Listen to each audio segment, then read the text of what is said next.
Ladies and gentlemen, boys and girls, children of all ages, this is the 43rd episode of the SuperNova Show!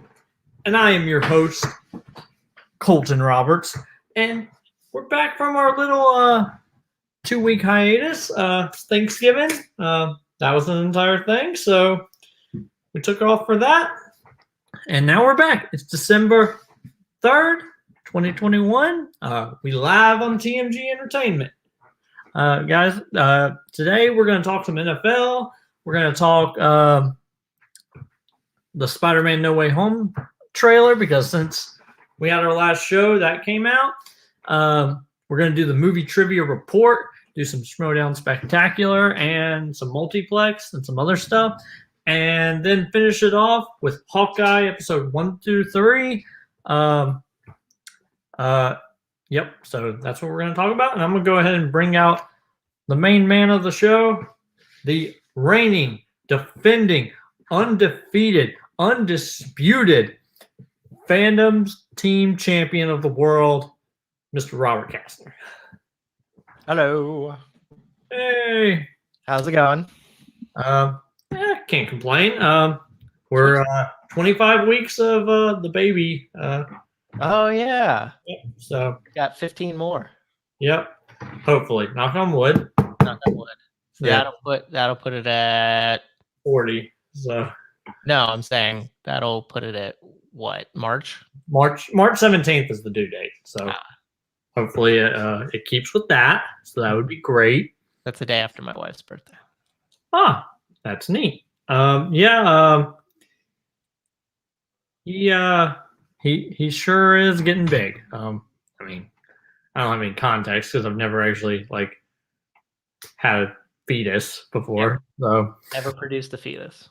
Nope, I have not. So it was this is gonna be good. This is gonna be a good show. I'm excited to have you back on. It's been a while. Yeah, it's been 2 weeks and a lot of stuff has happened. When do we get to expand our guest base? When do certain people think they will be returning?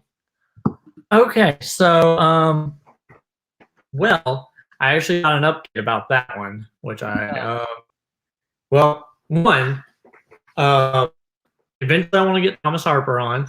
So yes. Hopefully after tomorrow, when the match happens, I'm going to message him because he's been really busy preparing for that and doing Army things and stuff, which, that's important. So, so I'm going to get with him. And Amaru messaged me last week telling me that he would not be able to appear on the show as much, or he said he would make it for special events.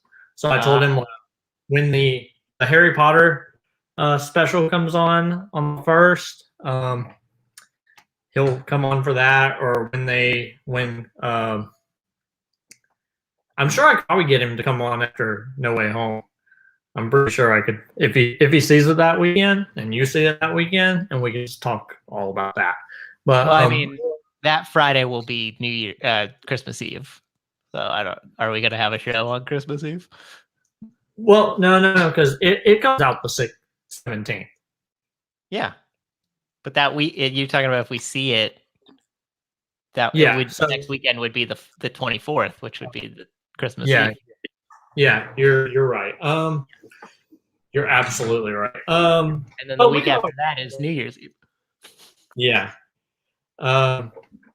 You can always record it earlier or later, something. We can figure it out. But yeah, because I definitely want to talk about that whenever that comes around, because that's going to be an entire adventure. But speaking of Harry Potter special, I'm just going to throw this out now as we're doing the intro. Did you see these commercials for the tournament, the Harry Potter Tournament of Champions with the Harry Potter trivia? Yeah. I recorded it. I'm watching it. I watched the first episode. Go ahead. What's it on? I'm trying to remember. CBS? Okay. I didn't know, because I thought it was going to appear on Peacock, because I think they have the rights as well to that. But if it's on TBS, it might be on Hulu. Because if it happens, I know Amaru posted about it. He's like, I want to be on this. But it wouldn't even be fair. That's kind of what I was thinking. I was going into is like, I want to go into this and just see how much better I am than people. They had really interesting stuff on there that made things harder than is normal Harry Potter trivia. Like they had a thing where they just played sounds of a scene and you had to guess where the scene was taking place. They had a enlarged section of a scene and you had to guess where that took place. And it was like the floor of the Ministry of Magic. Like, how the hell are you supposed to know that? My favorite one was they showed 3 versions of couches, and a team had to pick which couch was the couch that was in Hermione's parents' home when she obliviates them in Deathly Hallows Part 1. And I was like, oh my God, you barely see that couch. How are you supposed to know? I actually got it right, but beside the point. They had stuff on there that was harder than is typical movie trivia because they have to have gimmicks and stuff. But Helen Mirren, I don't know how much money they paid her, but they must have paid her a lot. Yeah, I kind of agree. Like I was wondering because I saw a commercial for it probably last week before that. Because I don't have cable because I do not. We have YouTube TV, so that's how we watch it. Yeah. Trying to find the TMG Entertainment page. I guess I can share this on Multiplex as well. Yeah. So yeah, like I shared it on my Facebook. I tagged you in it. I hope that's okay. No, it's not okay, and thus a schism ensues. And who knows if I will ever do another one of these. Oh, dang. Yep, failed. But in other news, I'm doing fine. Work is normal. A lot of trivia stuff. A lot of things coming down the pike. Some of which we will talk about as we get into that portion of our show here tonight on this Friday evening.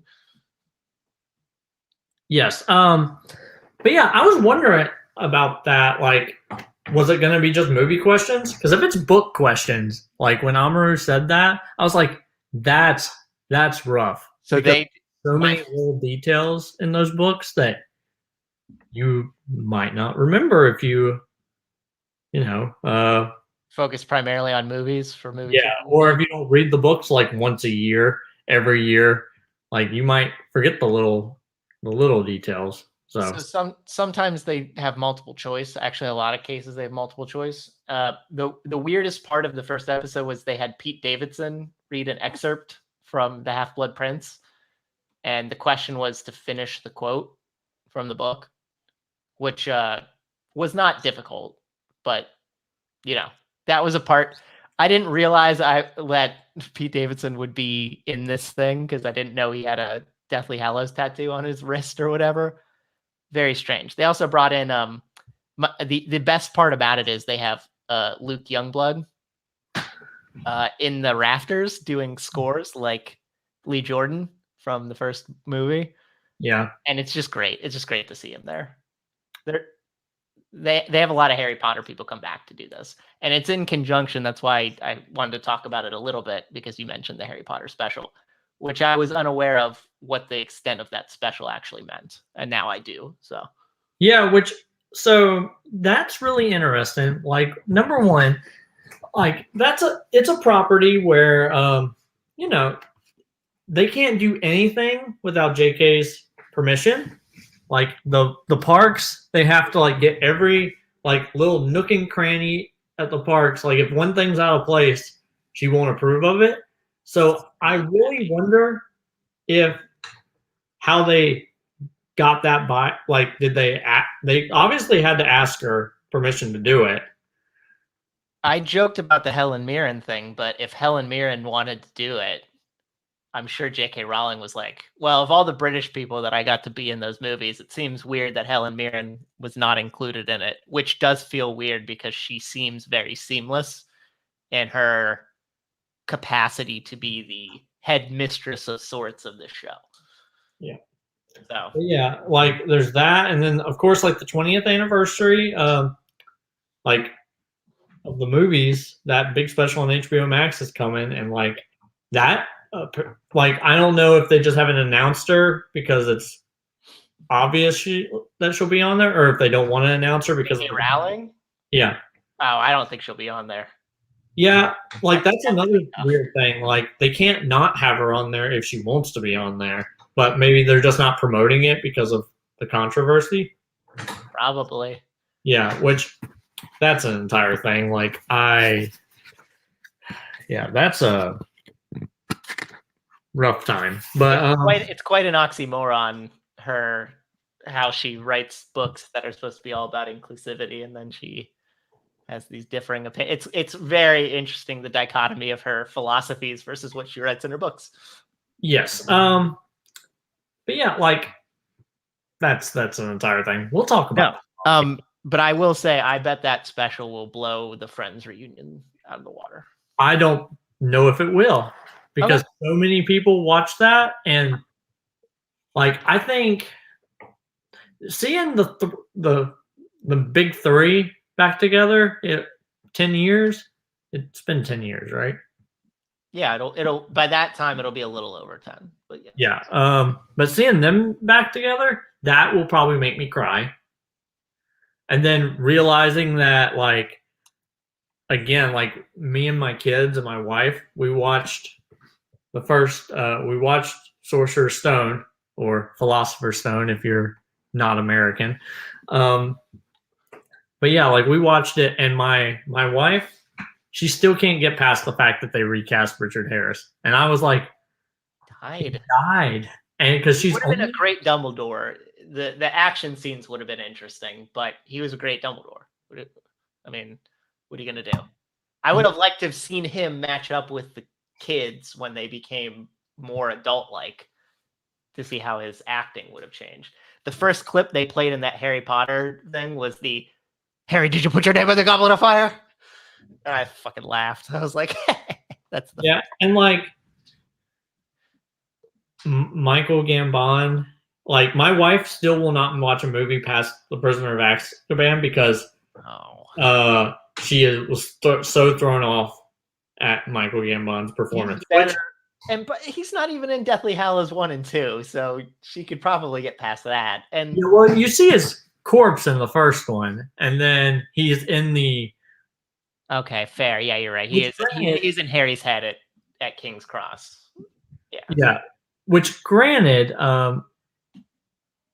there's an entire thing with, I have no idea if the stream's still working, so I'll give it a minute to see if we disconnected. Okay, this is live. Yeah, it froze for me, like the entire screen. So I was like, "Oh crap!" That'd been funny if we didn't actually record this. Yeah, at least we're live and you could talk. If I'm over here having a stroke, I'm sure that would be great for everybody. Yeah, well, I mean, you've done it before, like talked about crazy stuff while I'm doing stuff. I have. My brain, my stream of consciousness is super weird, and people don't want to get caught in it. It's like a riptide. Yeah, but yeah, like right now, she just liked my post on Facebook. So hey, babe, what's up? I know you're not watching this because you and the kids are watching the Christmas Chronicles, because now that it's December, we're watching the Christmas movie every single night, and I can't stand those movies. So they pulled to watch it tonight, and I was like, thank God for the podcast, because man, Kurt Russell is good in that movie, and that is the only good thing. And then either of them. Yeah, and then the second one, he's not even able to redeem the second one, so it's just sad. Kurt Russell can usually redeem a lot of stuff. Yes, he's like the only good thing. Well, not now the only good thing about the Fast and the Furious movies, but because The Rock's doing Hobbs and Shaw and stuff. But yeah, so I don't think she's watching this. If so, we just ended up spoiling something because she has no idea that. Well, anyway, my other point was that even in Half-Blood Prince, where he's available for the majority of the movie, he's a lot more toned down, and he's a lot better in that movie than he is in. Yes. 5. Yes, I agree. But yeah, it's good to have you on the show. man. Good to be here, Colton. It's good to be Yeah. All right, so let's move on to some NFL talk. here. Okay. So it's been a few weeks. So I heard something this morning. My wife asked me about it, and she was like, "You guys talk about that on your show?" And I was like, "Ooh." So apparently, 2 players got suspended today. 3 did. 3 for, and I know at least 2 of it is for faking their vaccination stuff, right? Yes. I think they're all for faking their vaccination. Okay, I knew one of it's for Tampa, right? They're all Tampa. They're all Tampa. They're all Okay. The main person of it is former Pittsburgh great turned into rapscallion of the criminal sort, Antonio Brown. Yeah, I could see that one. Like, I didn't do much research into it because I was like, ooh, Robert can explain everything that's going on.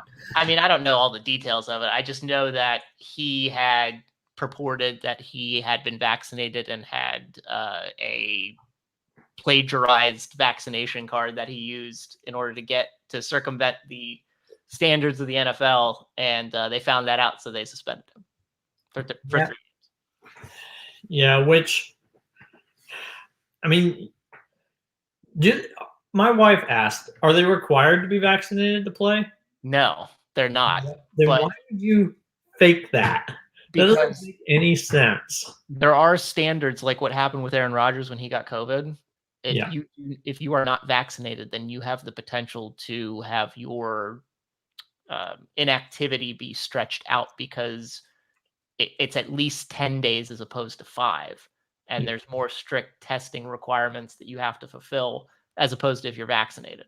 If you're vaccinated, you might be able to get back even in prior to 5 days, as long as you have negative tests, I think 2 in 24 hours, then you're fine. But when you're unvaccinated, you're gone at least a week. So you're definitely missing a game. He was supposed to miss 2. He got back right in time, I think. But that's why you say you're vaccinated. So that, I mean, the interesting thing is he did that for the purpose of probably not losing more game checks if he got COVID. Now he's going to lose 185 grand of game checks because he suspended 3 games. So good on you, Antonio Brown. You're a smart one. You are. Yeah. So you told me before the show you picked up my favorite player in the history of the world. I did. I'm in the main league that I play in. I'm in 5 fantasy leagues, but a lot of them I just joined this year. There's 2 that are long-standing, and the one that I paid the most attention to, I had a quarterback issue.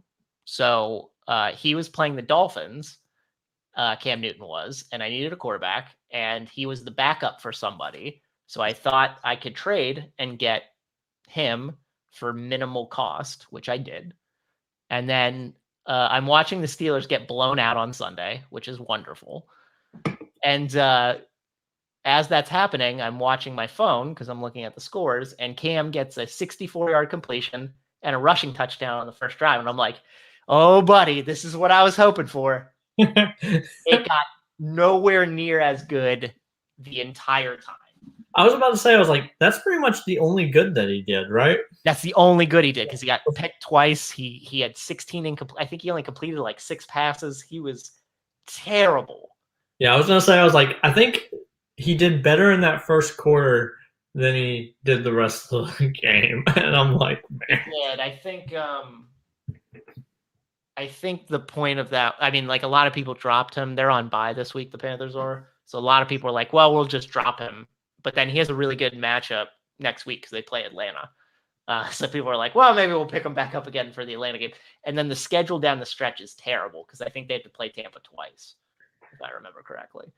Tampa has that division sewn up. It's wrapped up like a Christmas present because the Saints just lost to the Cowboys last night. And they're on a 5-game losing streak. And they were really Tampa's only competition, especially because New Orleans beat them earlier in the year. And now everybody is under 500 in that division. They stink. Yeah. So I know we did predictions like 3 or 4 weeks ago. Have your predictions changed about who you think is going to go to the Super Bowl? Did I say Rams and Bills? I do believe so. Okay. The Bills are making me nervous, but they have a big game here on Monday against the Patriots. If they beat the Patriots, then I'll probably feel okay about it. The Rams have lost 3 in a row, so that's not great. But they get Jacksonville this week, so they'll probably get back on track. I'll stick with what I said. I don't feel good about it. I know a lot of people are jumping on this Patriots bandwagon because their point differential is really good. But people have to realize that the Bills and the Patriots have played really crappy schedules. And by that, I mean easy schedules. They've played the Jets twice. The Jets are awful. Before the Dolphins' recent upsurge, the Dolphins were terrible. They played the AFC South, which has Houston in it, which is terrible. Jacksonville, which is terrible. You will learn more about Buffalo and New England in these 2 games they play each other over the next 5 weeks, I think, than any of these other games matter. And then everybody else in the AFC is flawed to hell. Baltimore, I don't trust. I don't know how they won the game against Cleveland the other night on Sunday. And Lamar threw 4 picks and they still won. Well, actually, I do know how they won that game because Baker Mayfield has one shoulder and it's not the good shoulder he needs to throw. Tennessee lost to freaking Houston like idiots, and they lost to New England, so they're coming back down to earth. Kansas City might be the best bet, but they haven't really shown a whole lot. They just managed to beat up on some crappier teams that have underperformed. And then everybody else is just jockeying for position. The NFC, I guess if the Cardinals get Kyler's supposed to come back this week. If he's, I don't know, 85+% of what he was, then they have a really good shot because they're the best team and they managed to stay the course with him out. And then Tampa, I think that the NFC is a 4-team race. I think it's Tampa, Green Bay, Rams, and Cardinals. I'm going to throw Dallas out of it because I think Dallas stinks. Dallas is lucky to have won that game last night. They're lucky because their offense can't do anything. So I'm going to say that the NFC is between 4 teams and the AFC is probably, you could tell me 10 teams were contendable, even though only 7 get in the playoffs, and I believe it. So I'll stick with my predictions, but I don't feel good about it. What were your predictions? It was Tampa. Well, my predictions were the Titans and Tampa Bay. Tampa? Yeah, because I was going for that entire Southeast That's thing. right. How do you feel about that?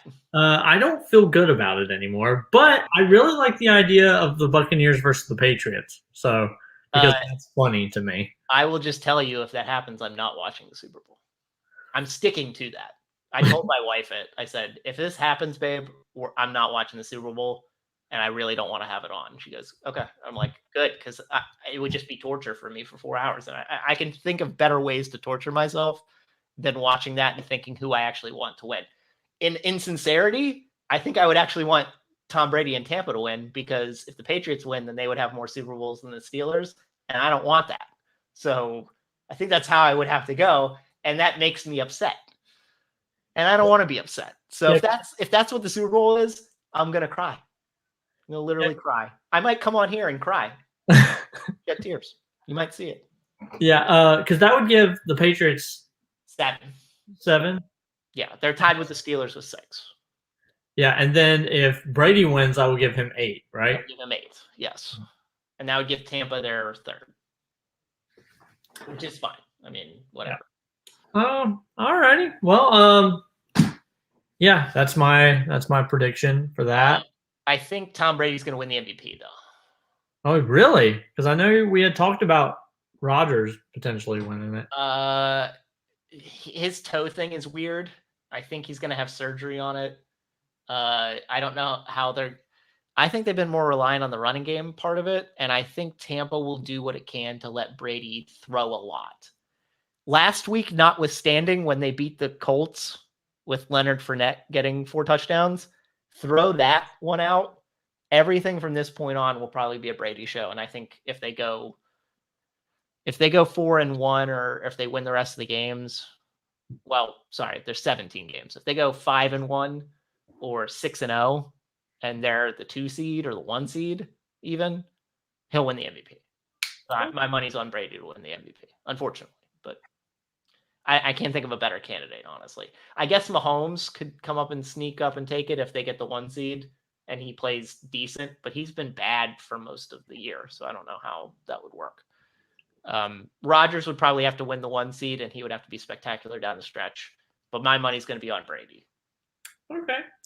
All right. So let's move on to the movie trivia report. So Okay. first, me and you talked about it, and I forgot to congratulate you on your victory in the Nerd Entertainment Network's MTC Singles Championship. Thank you. I told you that the match was horrifying to watch, but then I realized, I didn't tell you congratulations. No, you're fine. Telling you how much, okay, not to say anything bad about Hunter.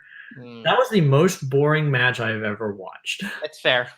It's a lot of flair, and I mean, I enjoyed it as a match because I didn't have to study a lick for it, and that was better. Because there's way too many leagues I play in where I have to study, and that's not one I would want to do it in. But the matches tend to go on very long. Question: an hour and 24 minutes or something like that, right? Yeah, and unfortunately, if you watched portions of The Last Stand, especially from 2 to 3, there were questions that were repeated, which is somewhat annoying. I joined that league just as like a filler, and then I won the title, and then I played Jeremy Adams and played this crazy match and won and retained it, and then I lost in the 3-way, and I was not intending to come back. Like I said, I'm going to take a break. And then he just kind of put me in a number 1 contender match anyway. I was like, all right, I'll do it. I didn't study really much at all. And I won that. And then this one was like, oh, it's just like an Iron Man and there's no categories. I was like, sweet, I'll do that. I mean, that means I don't have to study at all. Yeah. And I won it.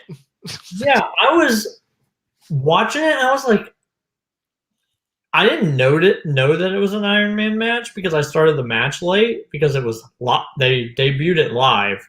So I just clicked on it and was like midway just through questions. So I was like, okay, well, when's the end of round 1? And they just kept on asking questions. And they asked questions for another 59 minutes. Yes. And I was sitting there just watching on my TV. And my wife came in and was like, what are you doing? I was like, I'm watching Robert play trivia. And I've only gotten 1 question right this entire match. And it was bad. Like it's the most bored I have ever been watching a trivia match. But because I like you, I was like, go Robert, go. And then you won. And I was like, oh, thank God I didn't waste all that time. Because if you had lost, really bad that I watched it, I rewatched it. I hate this because it's my vanity showing. I sometimes like to watch my matches and I sometimes don't. I think I do it for the purpose of like reliving it. Like the title match, the fandom title match, I showed my wife it because I was proud of it. It was something I was proud of. That match, I watched it just because like I was bored and I wanted to see what was up. The thing that annoys me about that match the most is that most of the questions I missed were fandom-based questions. That's what annoyed me the most about that match. And I can't say anything about it. I mean, I got some fandom questions right that Corey didn't. It did look bad. I did go down 4. I was like, well, this is probably done. But they asked questions. My favorite was the Mortal Kombat question about the money offered to Kano. That was my favorite one. I was like, hey, man, I got that. I almost got the Rocky weight question right. I was like, oh, my God, I can't believe I almost got that right. And I won on a bullshit last question. But that being said, I will now play Ryan Payne in a hybrid of MTC and Nerdum matches for like a intercontinental or like a universal champion. That's gonna be an undisputed champion. Yeah, that's gonna be the next one. And I was like, well, Ryan knows regular movies fairly well, and I know geek movies fairly well, so that one will be interesting. Please, all right. All I want you to do is, I know you're gonna know. Don't tell me what the result is once you film that. Just tell me, is it boring or not? Well, I mean, chances are, and again, I like Hunter too. He's a very jovial person. I'm glad he puts me in these matches as often as he does because I like to play. But the matches tend to be boring. Did you watch the Antonio Ryan one? That one was actually a little bit more exciting. I did not, because I did not want to live through that experience. It's a little bit more exciting because it has rounds and it has stakes. And Oh, okay. Yeah. Yeah, because well, so see, like if it's not an Iron Man match between you and Ryan, then I probably will enjoy that a little bit more. And I will be right back. My sister-in-law is FaceTiming me. I'll be. So I will then just spitball here in the course of Colton answering his FaceTime. Yeah, so that match happened.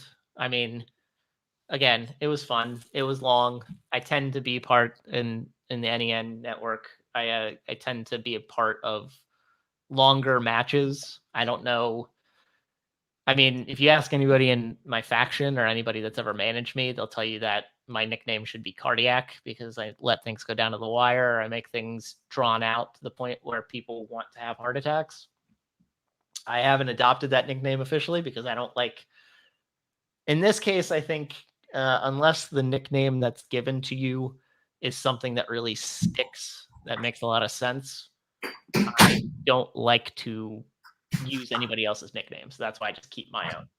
But yeah, that match, I don't know if I'm proud of that match. It's just I won it, so I get to keep playing. But yeah, that last stand, we had to film promotional things for it, and I thought I did one of my better promos for it, honestly. So I was happy about that.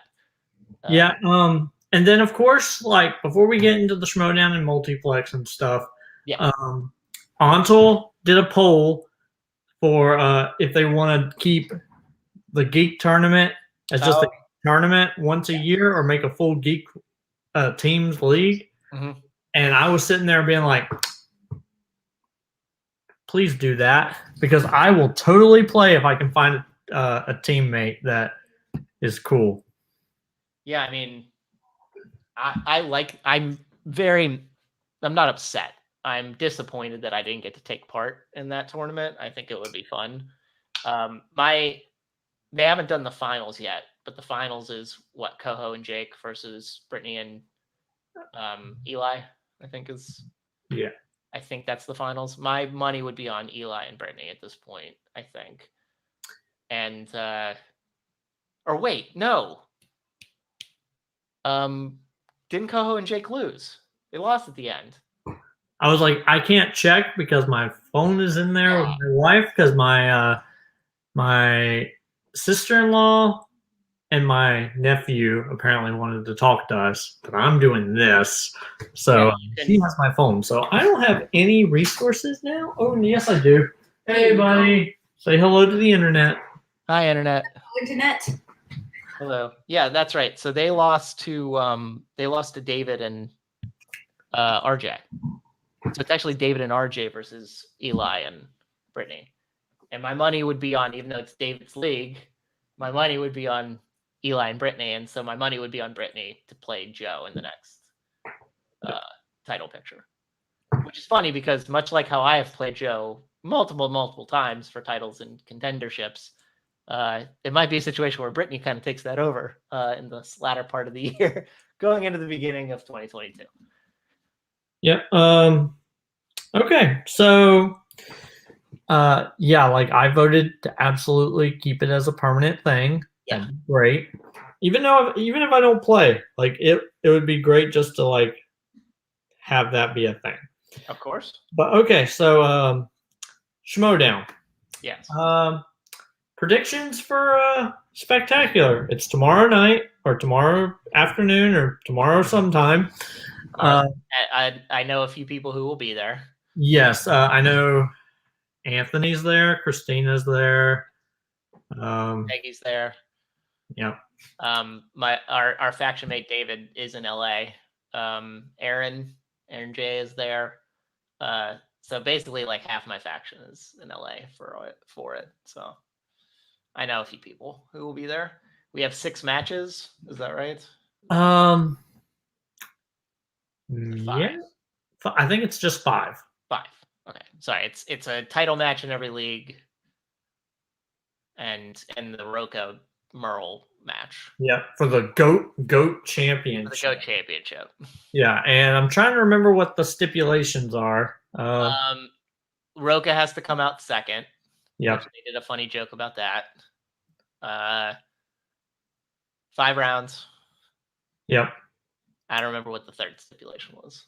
Yeah, I'm trying to. I think it was that it would be the GOAT Championship. I think those are the 3 stipulations. Yeah, well, Merle apparently at a press conference last night added 2 more stipulations to it, but I'm trying to find. Oh shit! Really? Yeah. Where did he have the press conference on his? Apparently, for any of the after shows that wanted to come up, they had a press conference. So if we had been in LA, we're technically an after show, so we could have done that. Which so no managers and then no adding preferred slices on the wheel. All the slices on the wheel are random. Are random. Okay. Yep. So wait, if they're random, doesn't that mean like a preferred slice could be picked as a result of randomness? Yeah. Okay. Yeah, but I guess they won't know what the slices are until the wheel is unveiled. Will that be the first match of the evening? Or will that be the last match of the evening? Honestly, it definitely won't be the last because I think they want Marisol to end the show. Yeah, I mean, I'm just saying, like, have a female in the show. I understand. No, it doesn't make sense for that to be the last match. I was just like, it seems weird if it would be in the middle. Yep. But they'll probably start with Star Wars, right? No, I think they'll start with Shazam versus. Really? King. Yeah.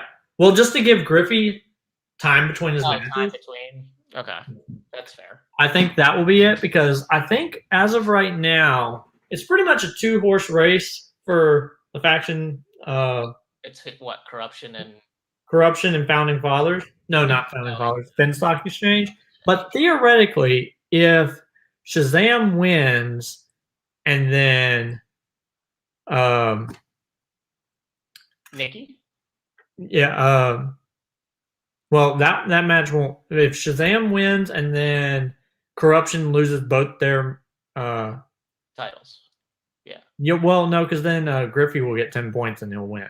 I think Marisol has to win her belt, but then Mike has to lose, but Marisol has to win. Yeah, and then Shazam has to for Mercs to win. Yeah, but I'm gonna look at that real quick. You can't win by a KO or a TKO. Correct. Okay, which wouldn't happen anyway, more than likely, but you never know. Yeah,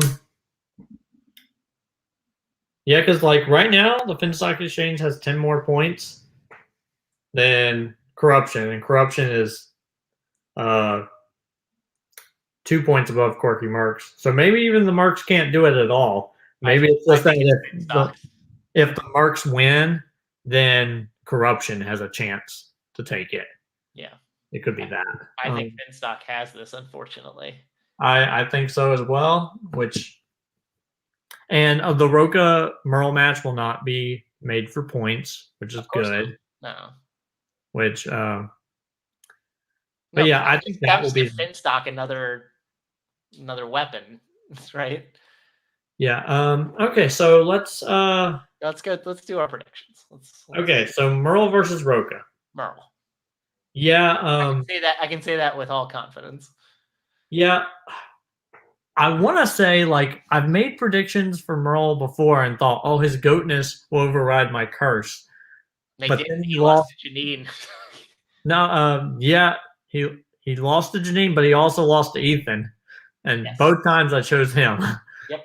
So hopefully this one doesn't happen. I mean, I would love for Roca to go out on top.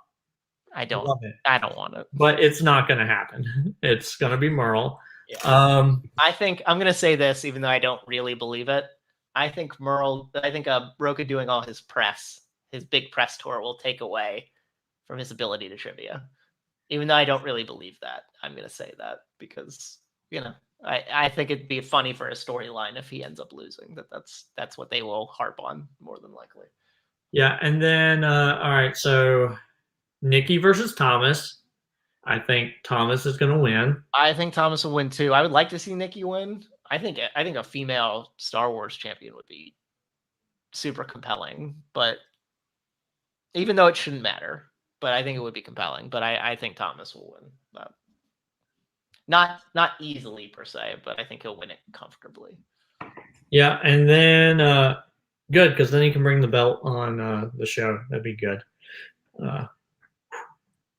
I have not been able to accomplish that feat yet of bringing a champion on the show. No, we thought we were going to get close, but then Jones manure hauling or whatever the hell reared its ugly head. Yeah, and then of course, like we got Collins on the show right after he lost the belt. It's true. We also did that. Yeah, so nothing can be said about the show beyond us that we're wonderful with timing. Yeah, well, you're the champion that's on the show, so maybe that's it. Is that we can't have someone else who's a champion? You're saying I should take some time off, and then maybe absolutely not, because I'm not talking to myself for an hour. Yeah. You hold on to that belt forever. I don't care. Okay. Actually, if you do hold on to it, that means I watch more trivia matches, because when you're not in the matches, I don't watch them for any league at all. So well, I appreciate that, buddy. Yeah, well, that's what I'm here for. Do you watch my Ansel matches? I have not yet. Okay. Yeah, because I don't get those notifications. I don't know why. Like, I get multiplex, and for some reason I got Nerd Entertainment Network. Yeah. I don't know if maybe they tag you in it. Yeah, I mean, they don't tag. I don't think Ansel they really tag me in it. Okay, because that could be it. I get notices. Yeah, I get notices that I've been tagged. No, I don't. Sorry. Yeah, because I just get the emails, like or the Facebook messages. Yeah, so that could be it. That they those two other leagues tag you in it, and because we correspond so much, it's like, hey, you like this person, maybe you'll like what he's tagged in, and I'm like, I do, in fact. Well, I've played 3 tournament matches in Ansel singles so far. So if you want to. Okay, I'll definitely check. It's a compelling tournament. It's a good tournament. I would recommend the whole thing. Okay.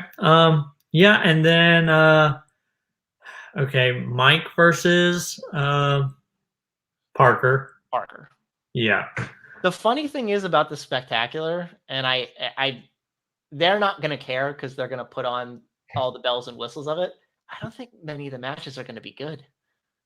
Honestly, I think there are clear favorites in each of these. I think honestly, Nikki maybe the singles title is the one that's the iffiest, but I think every one I have a distinct person or team who I definitely think is going to win and win fairly comfortably. Yeah, honestly, I think Nikki and Thomas are the only one that I don't think is absolute, because she's done so well this season. It's true that she could upset, she could upset him. Yeah. I think Robert's going to beat. I think it'll be fairly handily too. He'll beat him. Yeah, and I think unless some other shenanigans happen with the questions. Yes, or because I know Paul made the big thing of he was like, Chandra, you're not getting the title shot. So unless something happens at Spectacular and Paul cashes it in, chooses a new partner because he can't win the belt with Lon, but he could win the singles belt potentially. Yeah, that's the only thing I could say. As a person now, I can't predict that. That's what I would assume he would do, right? Yeah, because unless he I mean, could you imagine if they don't do a triple threat, if Griffey wins it and then Griffey has to play a third match on the evening, that would be awful. I mean, if I was Paul for the purpose of trying to win, I would definitely do that. Yeah, and I gotta look up who is in swag that he could team with if he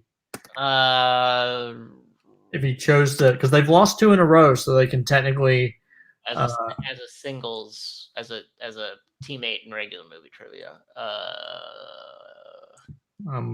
Okay, swag. Nobody's coming to mind, honestly. Yep, not a single person on this list is any. No offense to people like Jen Count, but yeah, all of them. Could they pull in? Could they do a last minute free agent? signing? I don't know how that would work, but I yeah. mean, it's wrestling based, right? They can force any shenanigans they want. Yeah. But yeah, there's no way, like, obviously he can't choose Lon because Lon can't get it done. And okay, so to move to the next one, Shazam versus King Arthur. Shazam. Honestly, I don't think Kai. yeah, I don't think Khan can do it. I don't think Khan can get it done. But I want to see Griffin with both belts at the end of the show. It would be interesting, but I don't think it's going to happen. Yeah, because like that will solidify him as rookie. He'd be the greatest rookie ever, hands down, and he might have claim to be. Would he be like a Mount Rushmore movie trivia player? Oh, he would absolutely he would take Roka's spot immediately. I think he needs to defend maybe once or twice. Yeah, because I mean, Roka won 4 belts technically. So, who do you think? Since Ryan Payne's been on the show before, so we'll use his terminology. Mount Schmodown. Who would be your 4? For regular, this is just.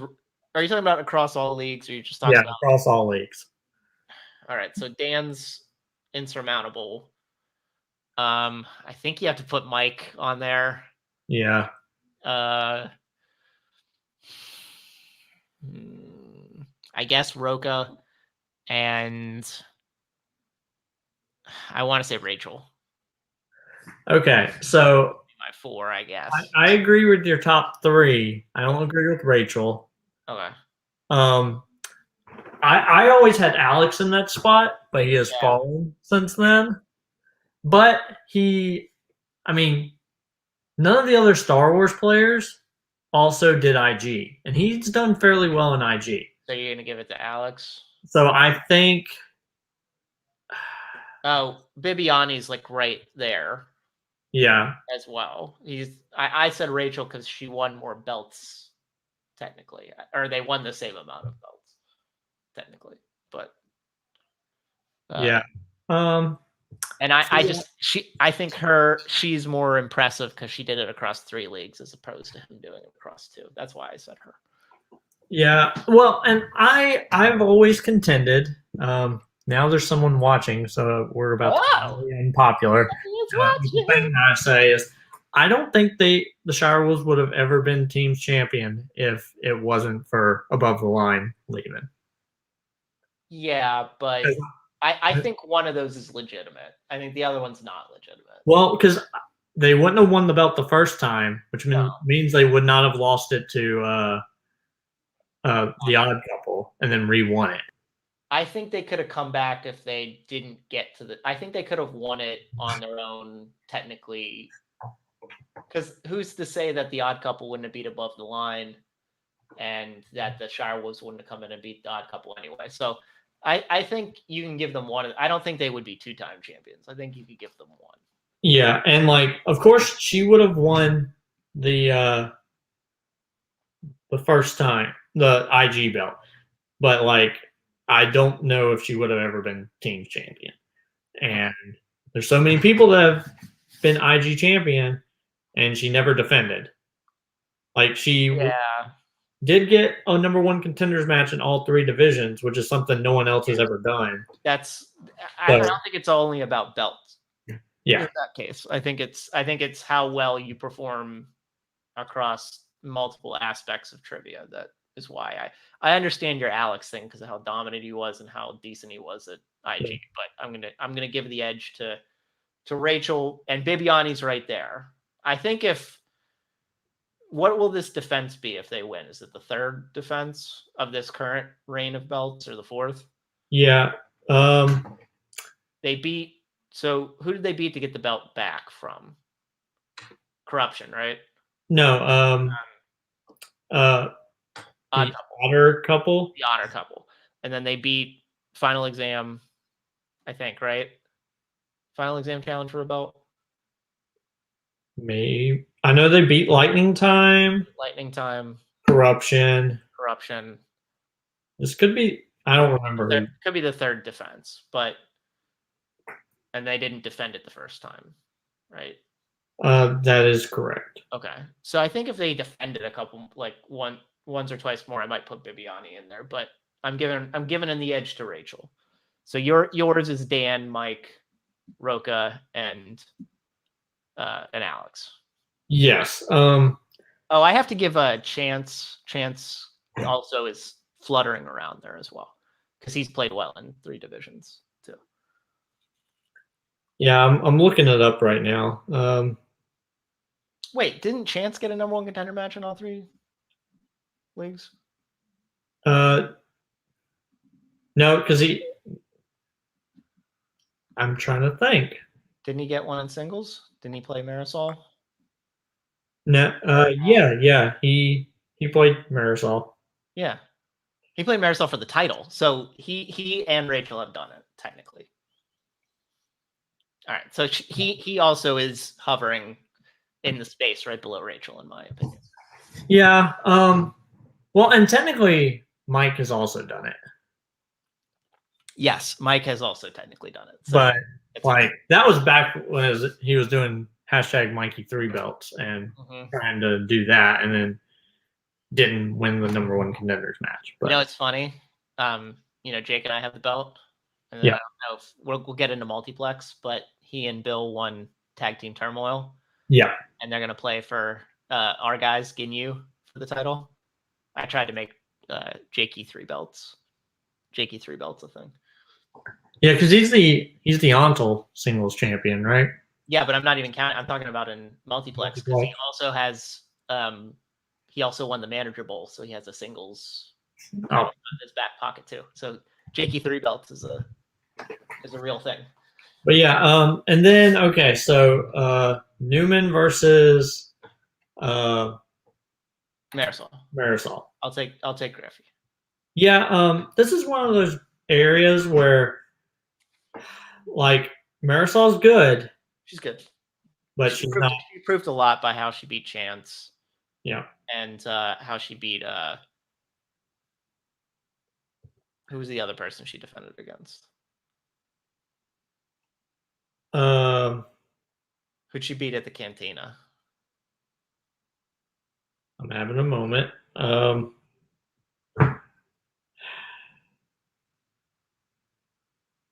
Well, she beat Chance at the New York. And New York. But she beat Ethan in the Yes. She showed me a lot in those 2 matches, but I just think it's really hard to defend that many times. And I think Griffey's on a crazy level right now. Like, he impresses the hell out of me. Yep. Yeah, he's one of those people that, like, honestly, like, I see him versus Merle going up in next season. It's gonna happen. Even though every year Merle's like, I want to get into IG. I don't think he ever will. Nope, because he gets immediately thrown into the title picture. Yeah. And that's what happened this year. Like, he got thrown into the title picture and beat Collins. And then, man, since Collins, like last year, Collins did great. Since then, Collins it's crazy the split between his 2020 and his 2021.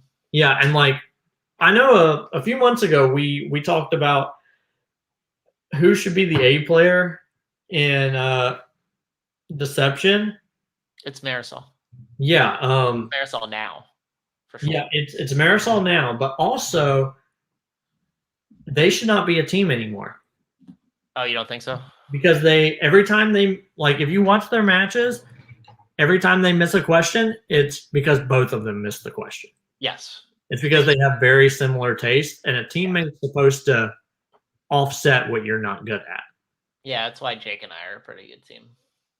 And that's not good. Like, if you're both missing the same questions in round 1, if you both miss the combined same question in round 2, any of those, or you miss the 5-pointer, you're done. Yeah.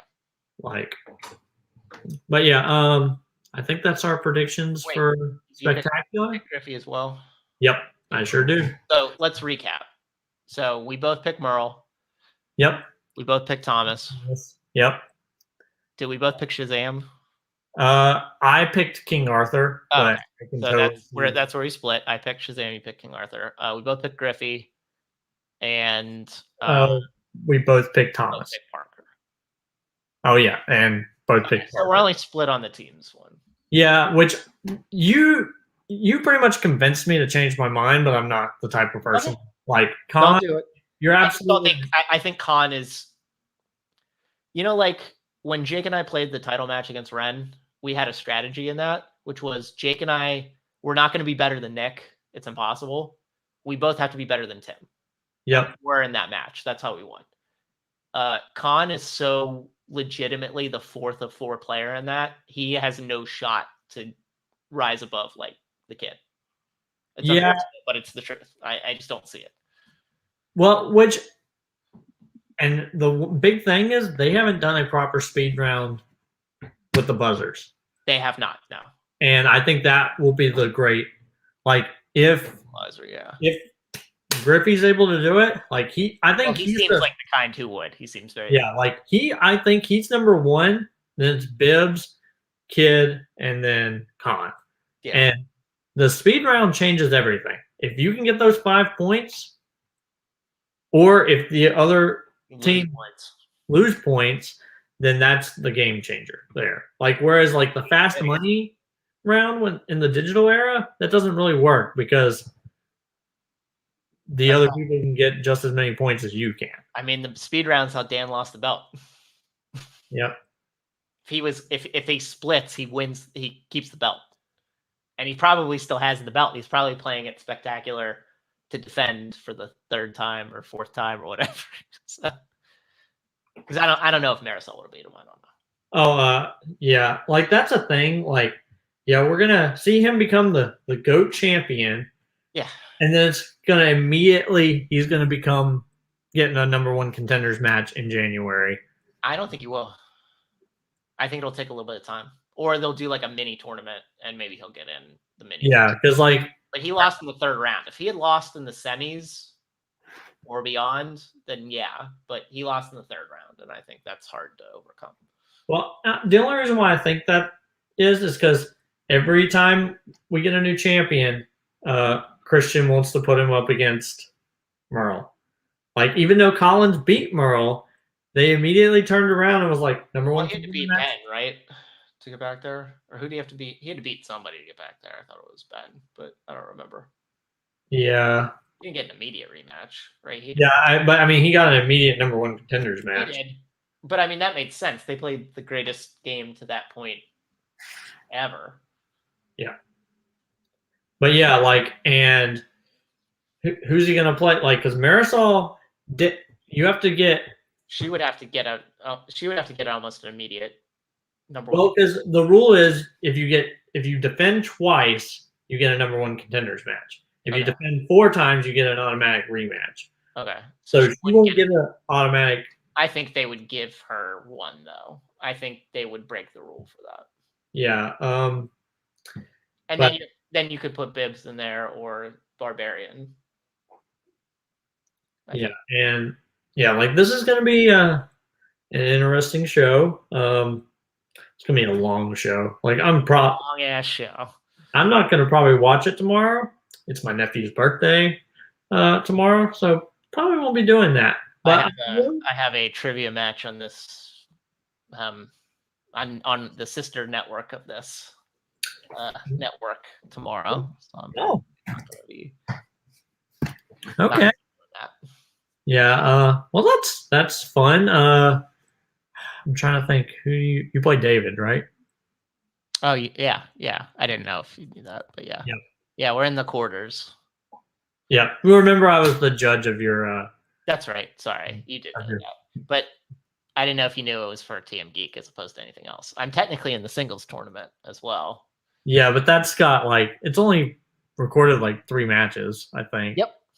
So I don't anticipate to play in that till at least February or March of next year. Yeah, I was gonna say the end of the year tournament will end up being a April. I'm very curious how Team Geek is gonna get done in a month, but which I mean, now that Kevin, Congratulations on your wedding, man. Yes. That's awesome. But yeah, like once him and Lillian are back from their Lillian. Yep. I got it right the first time. You did. Yeah, go Colton. Don't question yourself. Yeah, well, I haven't yeah, that's what you're supposed to not do when you're doing trivia is your first gut instinct is probably right. Yep. Yeah, but see, I haven't played in such a long time. I played Classic last night, and I left 3 points on the board because I did not trust my first instinct 3 different times. It was great. How did that? Because that was you needed one more win to get into. I didn't get it. 2 tries. In the last 3 times I played, I got to the final round each time, and I got 2 seconds in the third. It was great. I'm definitely in those bridesmaid, not a bride, more often than not, unfortunately.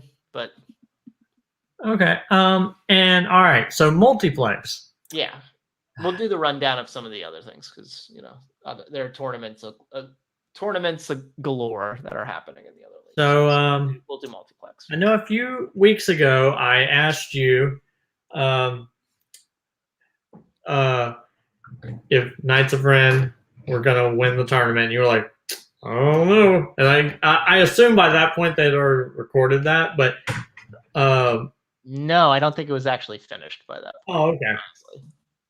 It was trending that way. They won, but I don't even think that was the biggest thing. Like Wookiee Mistake lost. It was Guns and Ships beating Wookiee Mistake was the most interesting thing that happened. Yep, and I mean that was 2 matches in a row where they were either really close to losing or they lost. Actually, I think. Well, I mean, who did they play in the second round? They played Lights, Camera, Action, I think.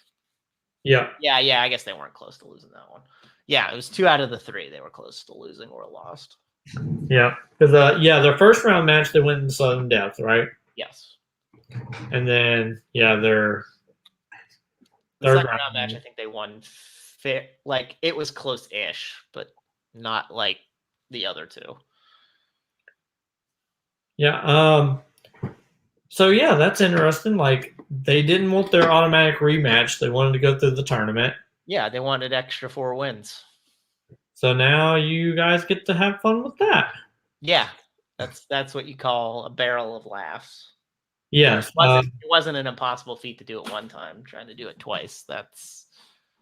Yeah, so you got this. You and Jake go rock it out. I really want Jake to come on the show. If you guys retain, we're going to have to beg him to come on the show because I've talked to him twice and he has not responded. Okay. So if y'all retain, I'll work on that. Good. Please do. But yeah, that was interesting. Anthony had a fandom match. I don't know how it went because I haven't had the chance. He didn't win. Okay, I didn't want to assume that, but he was. He played fairly well. The best part about it was he had Payson be his manager because he played Redshaw, and Payson loves Redshaw with a fiery passion. So he asked Payson to do it for the comic aspect of it. There were some other random geek matches, fandom matches that happened. There was also the number 1 contender match between Scully and Coho. Yeah. That Scully won by KO. And if you watch the end of that, they did a cool promotion going through Tim and Nick's and Scully's like fandom careers when they started. And it was like the best promo you've seen from Multiplex. It was so cool. So they're going to have their 3-way title match, which should be incredible. We talked a bit about Tag Team Turmoil. They did that. That was very interesting. 12 teams. Which watching that match, it was so confused. Like I was rooting for Jake and Bill because they were actually in the match. Yeah. And then they got eliminated. They did. And then it went to the end of I'm trying to remember who was in the Caleb Boatman and it was oh my god, it's a Billy Wilder thing that is escaping me right at the moment of what their stupid team name is. Yeah, I was like, I only know Caleb Boatman, and I don't know who the other dude was. It was Redshaw. Can't remember Redshaw's. Okay. Yeah, I assumed they won. Like, well, they won the turmoil to that point, but it was going to be a number one contender match between them and whoever lasted the most rounds besides them. Yeah, so I was so and then Bill and Jake jump in, and I'm like, what the crap just happened? I just think I had a stroke. And I walked out of the room and came back and realized I was conscious. So I was like, okay, well, I didn't miss anything. No, you didn't. And so then they had a regular match, and Jake and Bill won. And I was like, yeah, because the people I was cheering for, because again, they're your faction and me and you are friends. So I'm like, I'm going to cheer for them. Plus, Jake's a cool person, and Bill is so funny. Bill is the undisputed MVP of Multiplex this year because of how freaking hilarious he was. I don't think there's a question about it. No. But yeah, like it was an interesting match. I've never seen a match like that. No, it's very interesting, right? Like, of course, like that is definitely based on something that they do in wrestling. They do those kind of matches where it's one team versus one team, and then the losers are eliminated and a new team comes down, and you're like, well, of course the new team's going to win because the old team just got the crap beat out of them. And then sometimes the old team wins, and then another team comes down, and then they actually do beat the crap out of the old team. And I'm like, well, I don't know how that works with trivia because unless your mind gets tired, it's not kayfabe. So, like Double Indemnity is Boatman and Redshaw's team. Double Indemnity won the Turmoil, and then they played the number one contender match against Kumite, and Kumite won. Yeah, that one was also the one that I could not. I've seen the name, but I could not pronounce it. They love Jean-Claude Van Damme. Yes. And that's from Bloodsport, for those who did not know. No, I do not like Jean-Claude Van Damme. I mean, I'm sure he's a fine actor. He's definitely a fine actor. I'm not into those. I studied them once because Melissa and I had to play Jake and Bill in the tournament, and I learned a lot about Van Damme movies from research, but I haven't watched most of them. And then there were some other things. I think Kaiser had a fandom match that he lost at the end that he was sad about. We have the 5-way number one contender match next year was all set. I don't think we talked about that. Yeah, it's Holtzman, you, Farrelly, Albert, and Tyler. Yep. Tyler Bueller. Yep. That is the 5-way for probably February next year. Probably is when that will be filmed. Yeah. So the winner of that plays Nick. No, the winner of that plays. I assume Nick's gonna win against Tim and Scully. Okay, fine. That's my assumption. Okay, fine. But man, if my curse ruins Nick's record, I'm gonna feel so bad. That would be hilarious. I hope it happens now. Yeah. And I don't want to ever make a prediction about your match with them because I'll feel bad if I choose them and they win. And I'll also feel bad because Nick's such a nice human being that if I curse him, I'll feel bad. I won't feel as bad because then you'll win and then I'll be happy about it. But yeah, so. And then singles is still going on. Singles has to be sorted out. There's still a couple more matches there in multiplex, but that's basically kind of where we stand. Most of the title pictures are set except for singles that has to be established. Or I guess we do have a singles match. It's Barr versus Joseph is the current singles title match. And then in other leagues, Full Metal, we talked about the classics a bit, but they're getting close to the end for Snowball. There will be the classic title for the year, and then there'll be perhaps something else that happens during Full Metal during the Snowball. Ontel, we talked about Onto a bit. We know who the finals are for the Geek Teams tournament, and sort of already made our predictions there. For the singles tournament, it is me versus everybody's favorite Australian Kelly in the finals to get to see who plays Jake. So you can wish me luck there, because I will need it. And I think that's about it. I think that's kind of where we stand. I played a number one contender match against Joe and Jack of all Trivia Geek, and he wiped me by TKO. It's because I got hard MCU questions, and I gave up a 2-point steal because of stupid Thor. I hate that movie. Hey, Kenneth Branagh. No, that's fine. I always miss which of his friends is the one who gets hurt on Jotunheim. Yeah, I understand because I don't remember any of their names. Well, it's Fandral, but I always am between him and Volstagg for who's. Oh, so it's Zachary Levi. No, because he's not Fandral in the first Thor. It's okay. I always thought that he was it in the first one, and then he wasn't it in the second one. No, he is it in the second and third one briefly, but he replaces Josh Dallas in the first one. Okay, yeah. So if you want to watch that, I mean, I wouldn't recommend it because it's annoying, but that also happened. So in Jack of all Trivia, Joe's going to play Jay Burns for a title.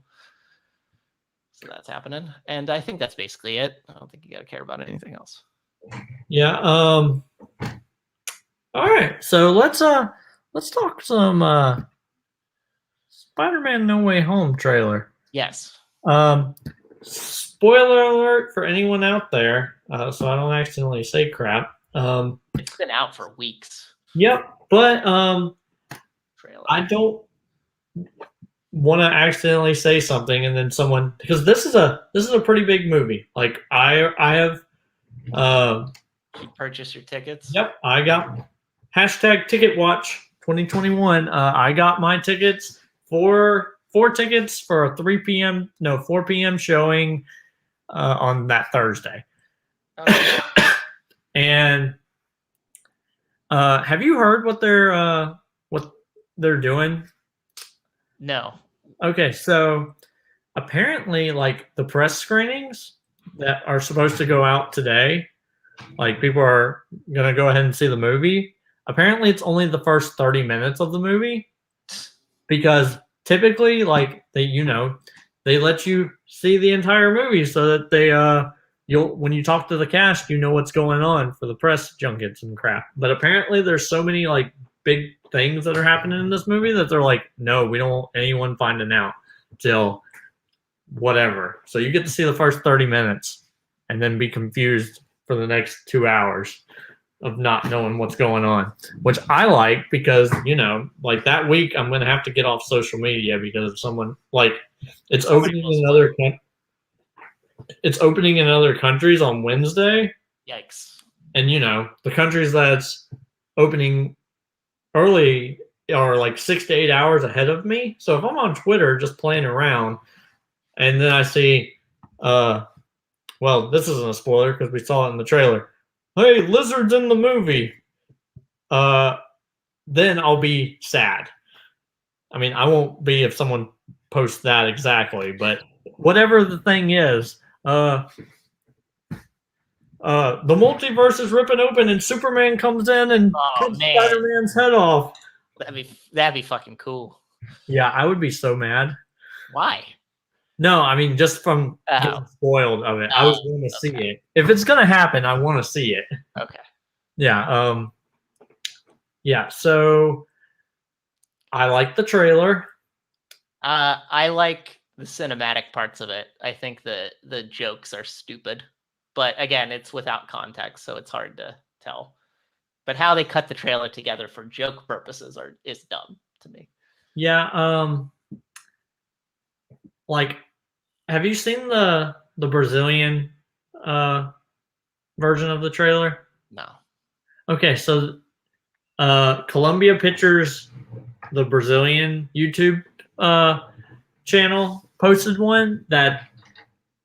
Do you know anything about this movie? Some of the things that might be in it? Yes and no. I'm curious what you're gonna say. Okay. Well, because I don't want to accidentally spoil something for you, because then I'll feel bad. Just whatever. Go ahead. Okay. So in the normal trailer, you see Electro blast Doc Ock. Like there's a where he gets shoved off the building, and you can see electric. Okay. So people have insinuated that, like in that fight where he's fighting all three of them, that they've blacked out two characters. Oh, that, yeah. I mean, I was gonna say when you talked about the lizard, I was like, but who is the lizard jumping at? Because he's clearly not jumping at Tom Holland's Spider-Man. So exactly.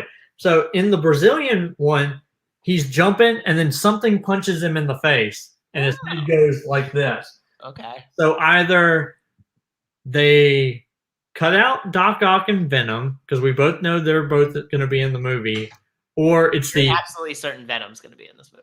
Well, just from the end credit scene of Venom 2. Okay. So because he licks his face, and I think he's going to end up meeting Peter and being like, because he thinks that he's bad, so there's something up with that guy. And then Peter, my prediction is Peter breaks his leg or something, and he realizes he's a good person, so he jumps onto Peter to heal him, and then jumps back to Eddie, and now he has the normal Venom. He's like, I like that spider guy, and he gets the spider traditional Venom costume. So they could be hoping that people forget Let There Be Carnage, and it be Venom, and then Doc Ock being in that fight, but they just want to paste it out. Or it could be something like it's Miles Morales, and they don't want to spoil that. Or, because since they had Into the Spider-Verse, it could be like Spider-Gwen and then Miles. Or it could be like everyone thinks it's going to be, and it's going to be Toby and Andrew. And that's my assumption. Yeah, that's my assumption as well. But Andrew Garfield has been very adamant that he's like, I'm not in the movie. Okay. Which I'm sure he's getting paid to say that. But if he is, I don't believe it at all. No, I don't believe it at all either. But he is an Oscar-nominated actor. Yep. But I would feel so bad for him if he's not in the movie. He's been harassed for the last year, and it's actually Toby and Miles or Toby and Venom, and that they've painted out of the shot. And he's just been harassed for the last year, and he's like, I'm not in the movie. They didn't ask for me to come back.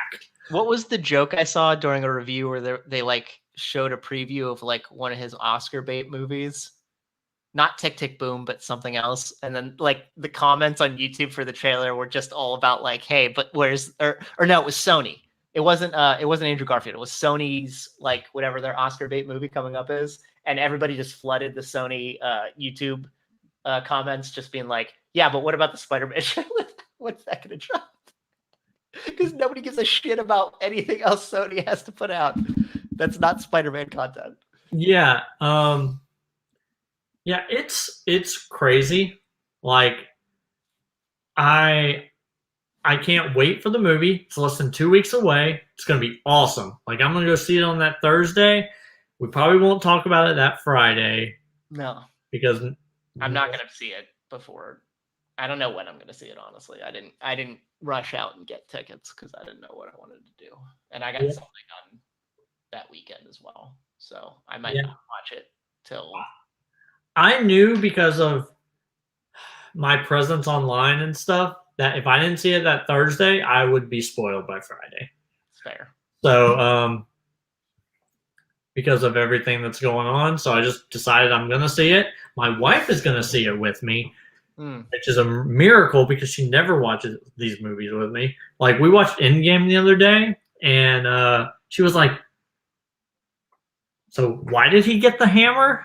Because she's only ever seen Black Panther, and she fell asleep in Infinity War.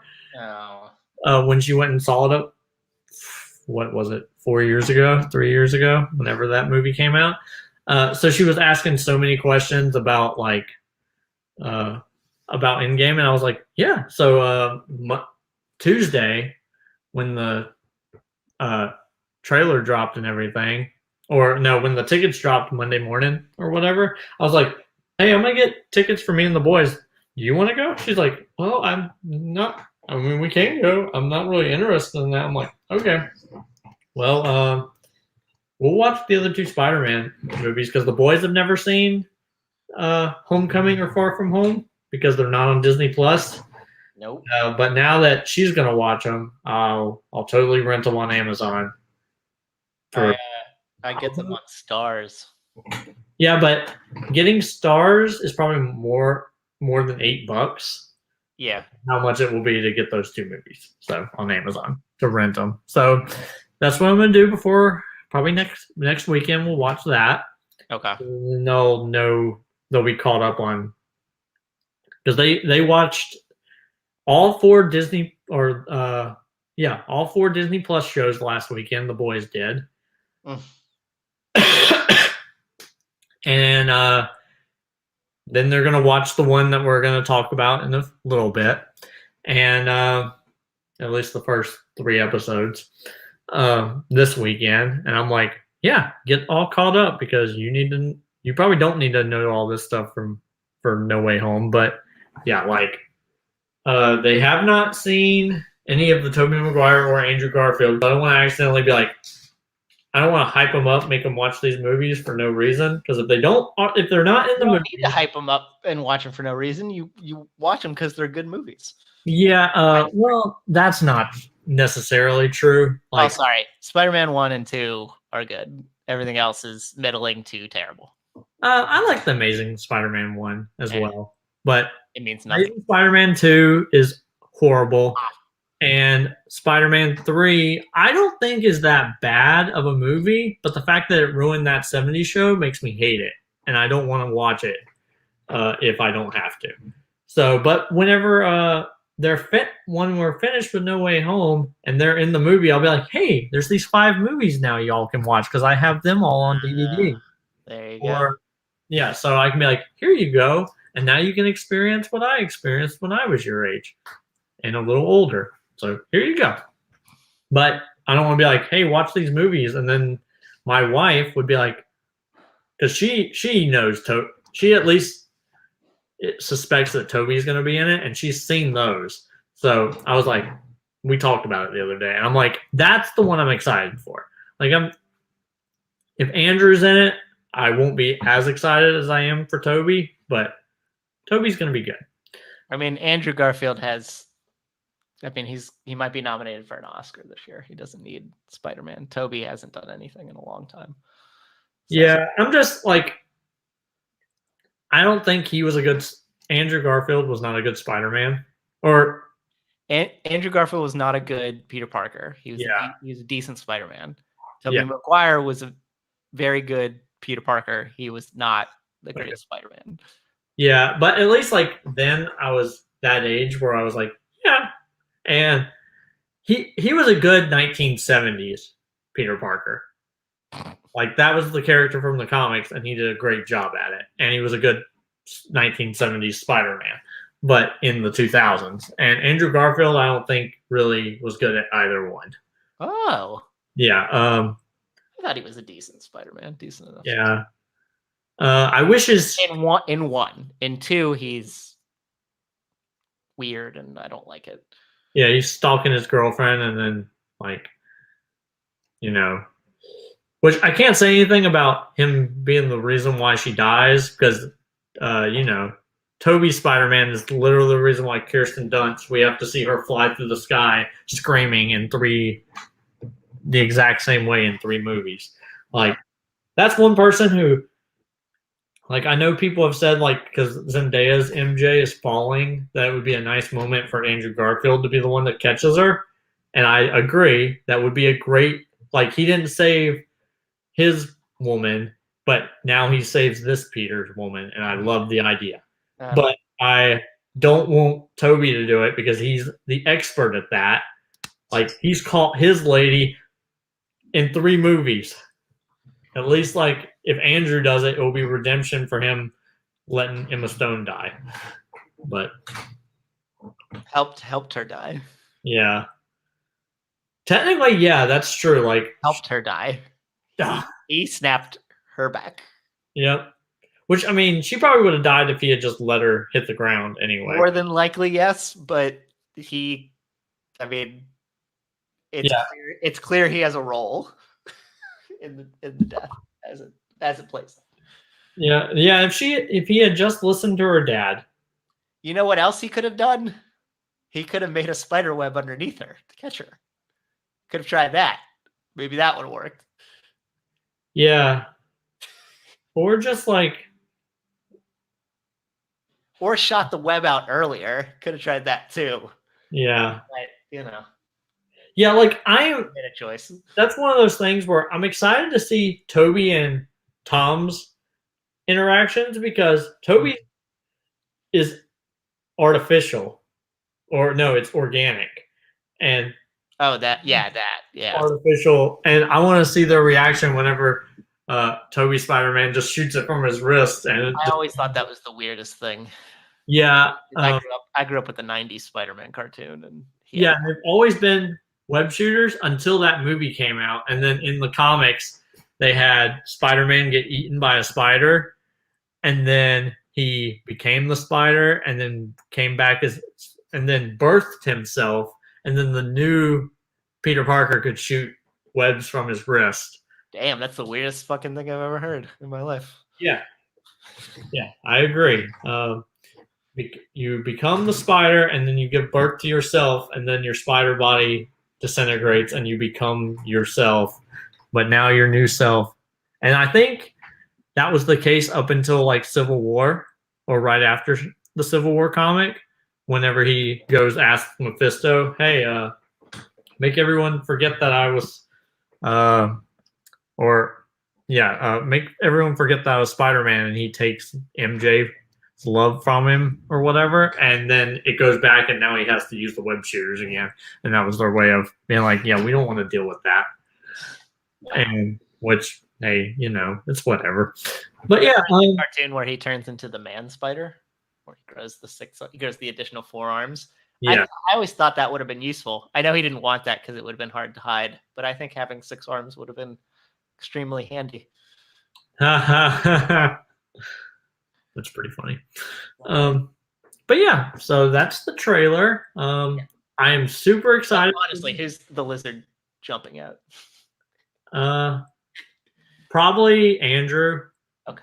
Because he knows. Yes, he knows it. And have you seen the new posters for the villains? The ones with Doc Ock and Green Goblin and Electro. Yeah. Have you noticed that Electro has a arc reactor? Yes, which I hate that they're relating all of Tom Holland's villains to Iron Man, but I like that it's him not being a blue weirdo. Yes, and when he shoots his electricity, he has the headpiece from the cartoon, which is good. Yeah, so there are definitely pluses and minuses. I'm like, because in Spider-Man 2, they wanted Stark Industries to design the arms, but they didn't have the rights to Tony Stark, so they just had Doc Ock Otto design them. And now that he's kind of taking Stark tech to fix his arms. Mm-hmm. It's going to be kind of a throwback, like a makeup for that. Yeah. That couldn't happen. Which I'm sure the nanotech will then replace the inhibitor chip that's broken, and now he can control himself. Oh, good. That would be great. I like it. I like that idea. Yeah, especially when he's like, "Wait, you're not Peter Parker," and that's obviously the reference to Toby. The other one's Green Goblin still hasn't. He sounds like Willem Dafoe, but he hasn't taken off his mask in any promotional thing except for that sweeping shot. Which who knows if that's could be him, could be James Franco, could be anybody. Well, I don't think it will be James Franco just because of his problems, but it could be Dane DeHaan. Likely not. But are you saying it's Dane DeHaan? I don't think it's Dane DeHaan. I hope not, but I hope it's just Willem But I Dafoe. mean, right? If we're trying to redeem everybody, Yeah, they and should try to redeem fucking Rhino. yeah, Paul. Paul Poor. Giamatti. They should definitely try to fix Paul Giamatti. Yeah, yeah, that's rough. And like, I still think they should redeem Topher Grace. Like, even if he just appears as Venom, and then our Venom is like, F that guy because he gets one F bomb and then eats Topher Grace, I'm completely cool with it because it still ruined possibly my favorite show as a child. Okay. And then as an adult, I like like Friends and Scrubs more as sitcoms. But as a kid, I was like, hey, I'm Eric Foreman because I was a weirdo. And Eric Foreman got the girl. And hey, internet out there, if you're a weirdo, you can still get the girl. I'm married and I have a Star Wars ring, so you can do that. And that's not a spoiler. You can get the girl, or it could be a spoiler if you haven't got the girl yet. But yeah, all right. So let's move on to TV. And I don't know if we should keep spoilers up. Yeah. Okay. So this episode, the 3 episodes were really good of Hawkeye. I liked it. I think they improved. Like, first episode was okay to me, but I didn't like it. I mean, the best part to me was the musical. I would just I'd want the Hamilton style Rogers musical. I think Disney should just do that. I think that's probably the best thing. And then 2, I thought was better than 1, just because they're, Clint and Kate Bishop's relationship gets a little bit deeper, obviously. And then I think LARPing, which is the best. What? He goes LARPing, and it's just the best. The LARPing part is pretty funny. And then I think this 3rd episode, contextually, was the best one of the 3. So I think I didn't like the first episode as much, but I think 2 and 3 were pretty good. 3 being the best one. So I think it's improved steadily. Yeah, I liked all the stuff with Hawkeye in the first 2. I was not a fan of Kate Bishop in the first 2. I'm a fan of Haley Steinfeld. She's great. Yeah. But like, I did not like the way, like, of course they portrayed her as a 22-year-old kid, which 22-year-olds don't know crap. So it fit really well. 22-year-old rich kid. So. Yes, and like, she lost her dad because of the Chitauri. Like, so I understand, like, being rich and dumb, it definitely has its side effects. Emphasis on dumb because, honestly, their real estate was in a terrible place because when she looked out, the person that she idolized the most ended up being Hawkeye. If she had seen any other part of the battle, she might have found a more courageous hero or a more worthy hero to idolize. But unfortunately, they were near where Hawkeye jumped off a building. Yeah. And then, of course, like, yeah, like, I love the LARPing scene. I think it's so, like, episode 3, good times. Like, I felt for Echo. Mm-hmm. Like, her dad. Like, I wonder, do you think that's Clint under the mats that killed her dad? Yes. Because he kind of is acting like that. Like, he's not acting like remorseful because he can't let on. Yeah, but I think he legitimately thinks, like he said in the episode, that Black Widow killed Ronan. Yeah, I think he wants to live in that fantasy that that's actually what happened. It technically is in a thematic sense, but I think he wants to live in that. The only part that I find a little fantastical, minus the stuff that's CGI'd, is that, I mean, it seems like they're working towards Kate figuring out that he is Ronan, but the fact that nobody knows he's Ronan when he has all this intel, that nobody's just thought, maybe he was it. Maybe he was the guy. He's a skilled guy. who could have went off the handle when his family left. That's the only part I'm surprised nobody has. Well, because, all right, so I don't know if you've heard anything about, I don't want to accidentally spoil something that might happen in the next 3 episodes, but there's something big that's, like, she refers to her uncle. Yeah, I've heard that there's a big situation going on. Do you know who that is? No. Okay. Do you want No, I would prefer if you didn't. I would prefer. Okay, because in the comics, her uncle's something, and I wonder if either they are changing that to make it where either Jock or Jack is going to end up being like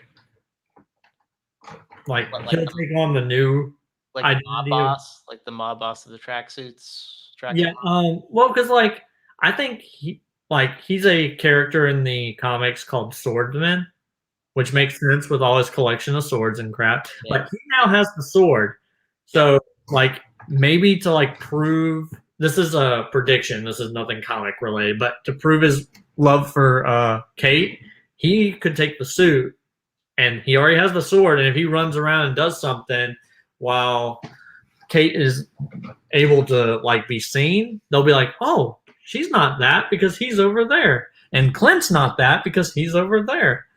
And so you think they'll be able to pin this on him?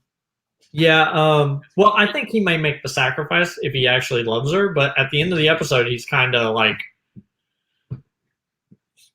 ready to slit Clint's throat.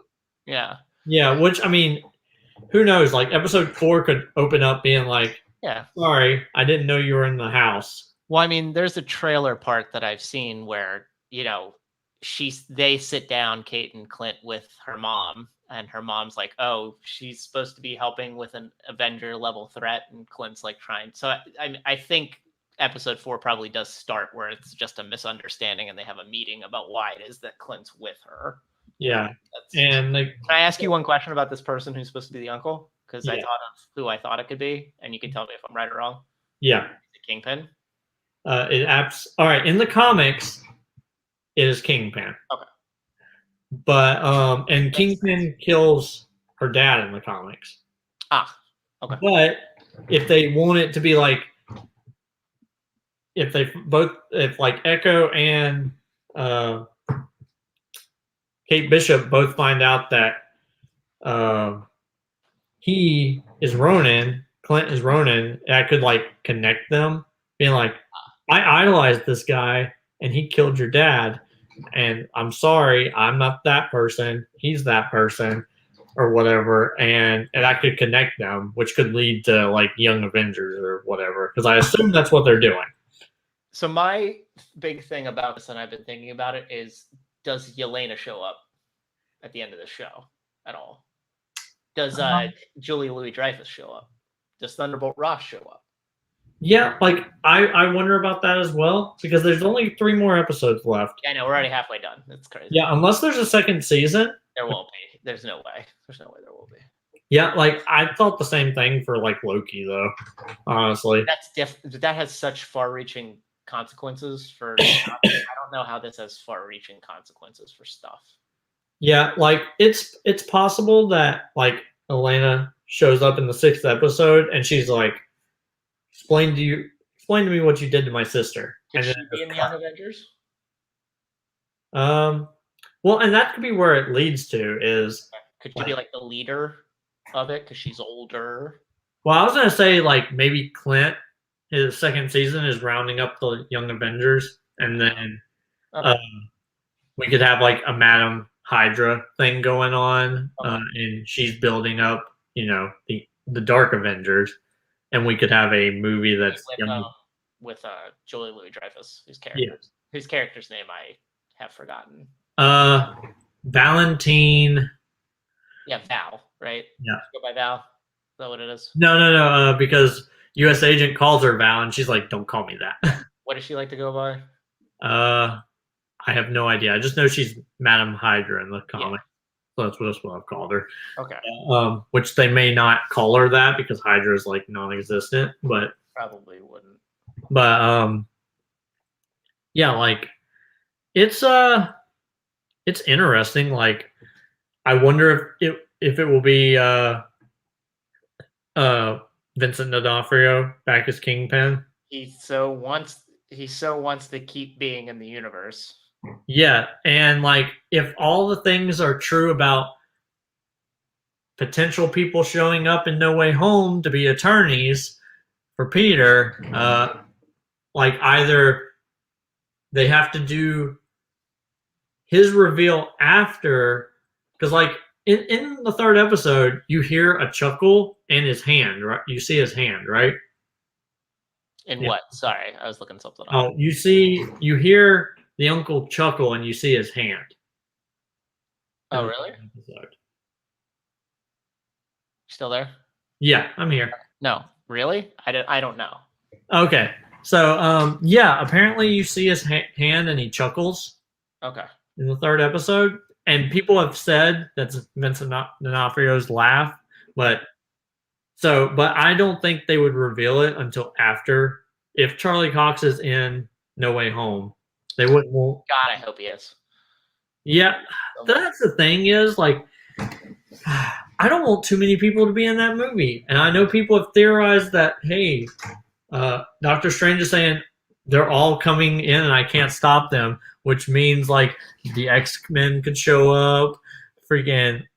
Well, I don't need Miles Morales or any of these people, but I think again, as a big proponent of the Spider-Man cartoon, my favorite episodes are those ones with Spider-Man and Daredevil. So yeah, like we could see, like if Venom isn't the one who uses the F-bomb, then I could see Deadpool showing up and being the one, or like Deadpool shows up and Venom's like, "Who the F is this guy?" And then Venom's like, just, and Deadpool just stares at him like, "Hey, that was my job," and because he's the only one that understands that he's in a movie that is a PG-13 movie, and only one of those can happen. But because obviously, yeah, like it's gonna lead into Multiverse of Madness. But I don't want everyone in the universe like. If Charlie Cox is only in it for like 10 minutes, I'm fine. But I just want him to be a lawyer. I don't even need him to be Daredevil. It's fine. Yeah, like he can just be Matt Murdock. That's fine with it. Great. Yeah. And like, but I do want Vincent D'Onofrio back as Kingpin. Like, that would be great. I didn't get to watch season 3 of Daredevil. I also have not. I haven't watched season 3 of that. Season 2. I kind of stopped after Defenders. Honestly. Yeah, I did as well. Because, and I just don't want to watch, like, even though like there's moments in Shang-Chi that make me like, I don't want to watch the second season of Iron Fist. Nobody but very reminiscent of. No. I wanted to watch the second season of Luke Cage. I didn't watch that either, but I would watch the hell out of that. We watched all the seasons of Jessica Jones. Yeah, I have not. After like the first season, I only wanted to watch that because of David Tennant. Oh, it's still good. You should still watch it. If you can go back and watch it. It's still good. Yeah, and like that's such a. I may do that. I really don't like. That's part of the reason why I'm like. I hope they just say that this is a different universes. Like that was a different universe, yeah. But it's just that Daredevil and Kingpin look the same in this universe as they did in the Netflix universe. Because I do not want to watch the other shows, and like I want to. There's parts of me that make me want to watch like season 2 of The Punisher, but I'm like I don't have enough time for that. I didn't get to watch season 2 of The Punisher either. Yeah, like I stopped everything after Defenders because I was just like, this is stupid.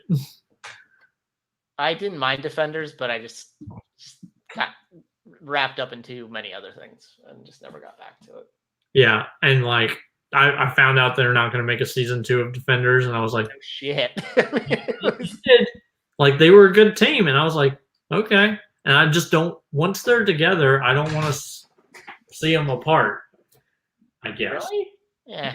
Like I thought they were an okay to not great team. Yeah, I was a fan of Daredevil. I was not a fan of the Jessica Jones series except for Purple Man.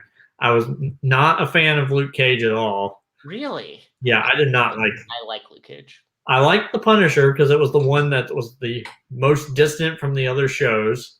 Yeah. And then I liked Iron Fist season 1, but I know that Iron Fist season 2 is not good. So I don't want to put myself through that. So I thought Rosario. Do you think Rosario Dawson will be in Spider-Man? I feel like she was due for a, we were due for a night nurse thing with her and Rachel McAdams and stuff, and that never happened. no, I only don't think that will happen because she's Ahsoka now. Yeah, probably not. But I feel like she was due to jump to the movies, and she never got that chance. Yeah, I mean, and she was kind of the Phil Coulson of the Netflix. She really, I kind of think she was the Nick Fury of that, yeah, honestly. Yeah, that's true too. Like, she kind of brought everybody together. Yeah. She hung out with Iron Fist. She had sex with Luke Cage and Matt Murdock. Did they have sex? Yeah, they dated in the first season. Remember, he showed up at her house and was all beat all the crap. So I guess. Okay. Yeah. And all right. I shouldn't assume that just because two people are dating, they're having sex. Yeah. But when you're adults, it happens. Okay. I figured that was the case. I remember her having sex with Luke Cage. Yeah.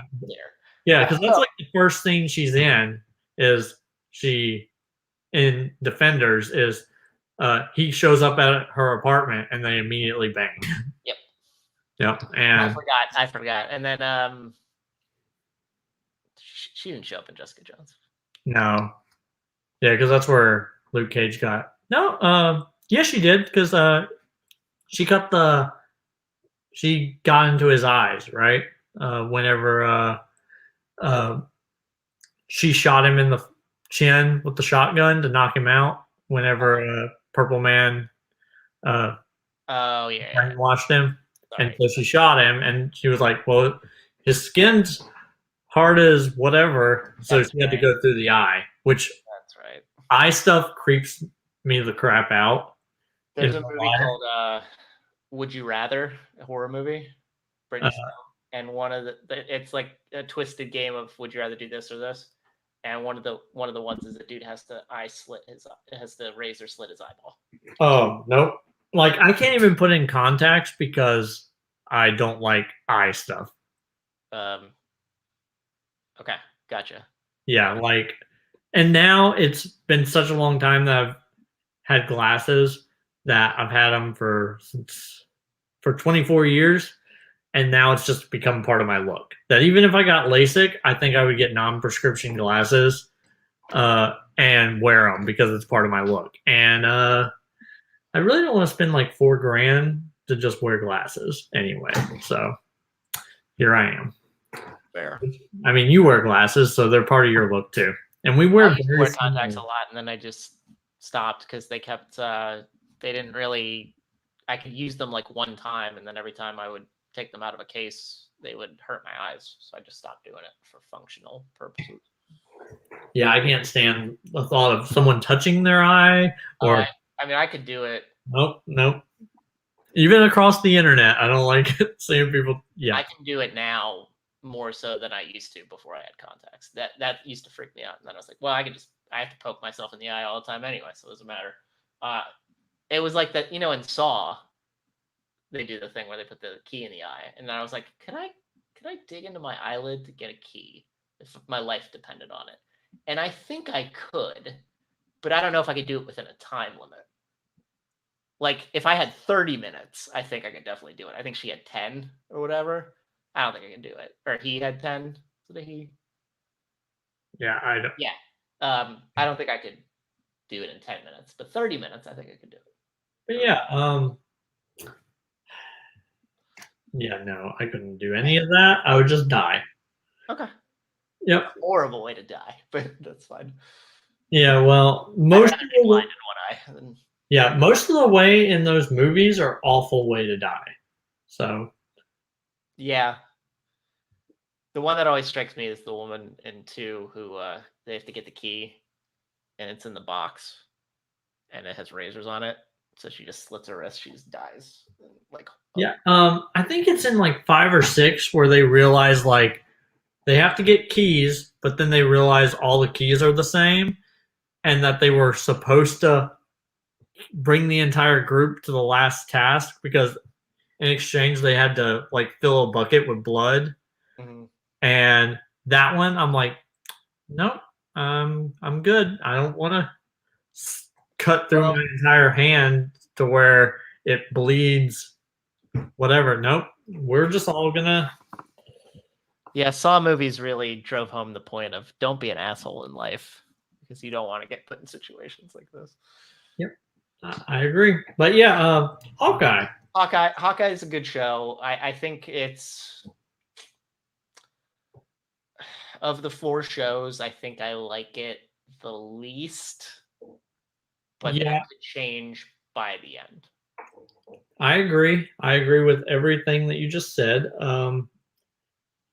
It is definitely the. It could also be fatigue because it's the 4th one, you know. Yeah. Do you include What If in that? Because man, that's like 5. I keep it separate, honestly. Okay. I don't think of it as an MCU show, even though it might have MCU implications. I think of it as its own separate thing. Okay. Yeah, because that's a thing where like I still think I like What If better than this, even if that. Yeah, that's what I was gonna say. Is for me, this is number 5. Yeah, but that could change. The last 3 episodes could redeem it. Yeah. Now I will say Jeremy Renner. Of all the 5 shows, I would say I would say maybe he's 2nd or 3rd acting wise. Mm-hmm. Behind, it's dependent on if it's behind just Elizabeth Olsen or Elizabeth Olsen and Paul Bettany. Yep, I agree. Maybe even Catherine Hahn too. But I think Jeremy Renner, he did some great acting in this episode. Like the conversation he has through Kate when he's talking to his son when he's. Oh, that was so sad. Like if he doesn't make it home till by Christmas, I'm probably gonna cry. You know, it's like one of those things. I was trying to think of an example when we watched it yesterday, my wife and I. But it's like, you know, it's like somebody's away and they make a list of all the stuff they want to do, and then time ticks down. Like, well, we can't do this. Well, we can't do this. Well, we can't do this. And then they realize at the end that they didn't have to do all that. It's just about being in the moment now. And well, it's kind of like in Onward, like. Oh yes, he makes that entire list. He scratches off because he's not going to be able to do it all, and then he realizes, oh, I did this all with my brother. You're right. That's a good example. There's other ones I was thinking of, but that's a good example. But that also made me cry. Like, that part, the part in Coco where he sings the song to Coco will always make me cry. I don't think I can not cry through it. I think the Onward thing is too. Or Up. I think we had this conversation once before. Yeah. That and Up's beginning, I think, are the 3 things that make me. Oh, and the Toy Story 3, them going into the furnace. Those are the 4 things. But Coco will always make me cry. We watched it one day, and then the next day I just went right to that scene, and I started tearing up again. I had just seen it. So, it will always make me cry. I think it's something about old people. Just, like, them being near the end of their lives. Yeah, like that's the exact same way. Like with kids, now that I have 2 and 1 on the way, hopefully in 15 weeks, knock on wood, or at least sometime in like the next 12 weeks. After 12 more weeks, then hey, you little man, if you're watching this and you came before the next 12 weeks, you're grounded for a week. I don't care how old you are. You watching this, you grounded. For however many weeks you came early, you're grounded. And make sure I keep to that. I'll write a note. Yeah, when we're on episode, by the time he's old enough to where grounding is appropriate, it'll probably be like 8, 9 years. So we would be like episode 400 into this show. No, No, you're right. It would be like 500th or so. Yeah, so once we're there, and I haven't kept that part of the deal, so that's what you got to keep up with for the next 8.5, 9 years. So there you go. Good luck. We'll be like, oh, I don't want to think about that. You'll be over 40 and I'll be almost 40. Yep. I don't want to think about that either. So Yeah, no. So let's don't put that in my head, please. yeah, no. I don't want to think about the fact that 2 of my children have already been like adults at this point. So yeah, like stuff like that always gets me. But yeah, like that was really sad. Like especially like you could tell like the son's like, no, you don't have to make it back in time, which is exactly what like a kid would do. I think Lila said that too. Yeah. Yeah, she said that before they left as well. But it was like, yeah, you know, if you're not back, it's okay. Yeah, and like, man, the first episode where like he leaves the theater, or whatever it was, the Broadway show. The fact that like at that point I didn't know that his wife wasn't present, and I was just like thinking to myself, I'm like, I know he misses Natasha, but the inner parent in me was like, you just left all 3 of your kids with a bunch of strangers. And well, he hasn't been. He wasn't a dad for 5 years. He has to get back into it. You know? Yeah, which he lived a single murderous life for 5 years. That's very true. By the way, they also revealed that Linda Cardellini's character knows. Basically, she has to know that basically what he did, because they explain when they're on the phone that he's going to get the costume, and she seems to be in the know of what that entails, and she's stuck with him. Yeah. You know, that's love. That's love.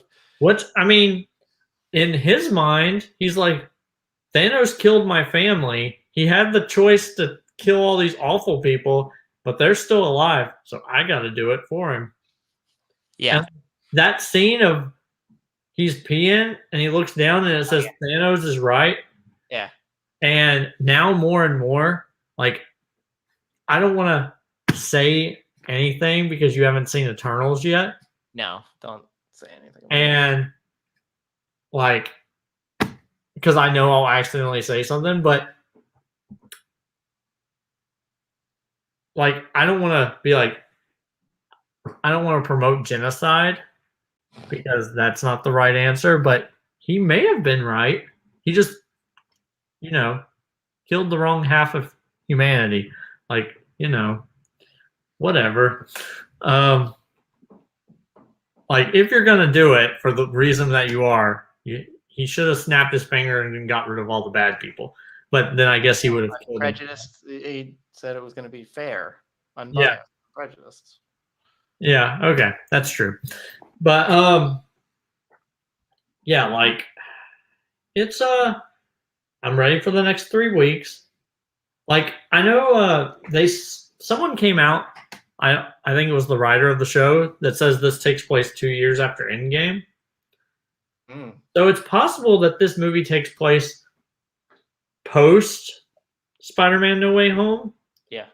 So it could be that this is the Kingpin from that other universe, when the universe between Loki and No Way Home rips apart and brings other people in.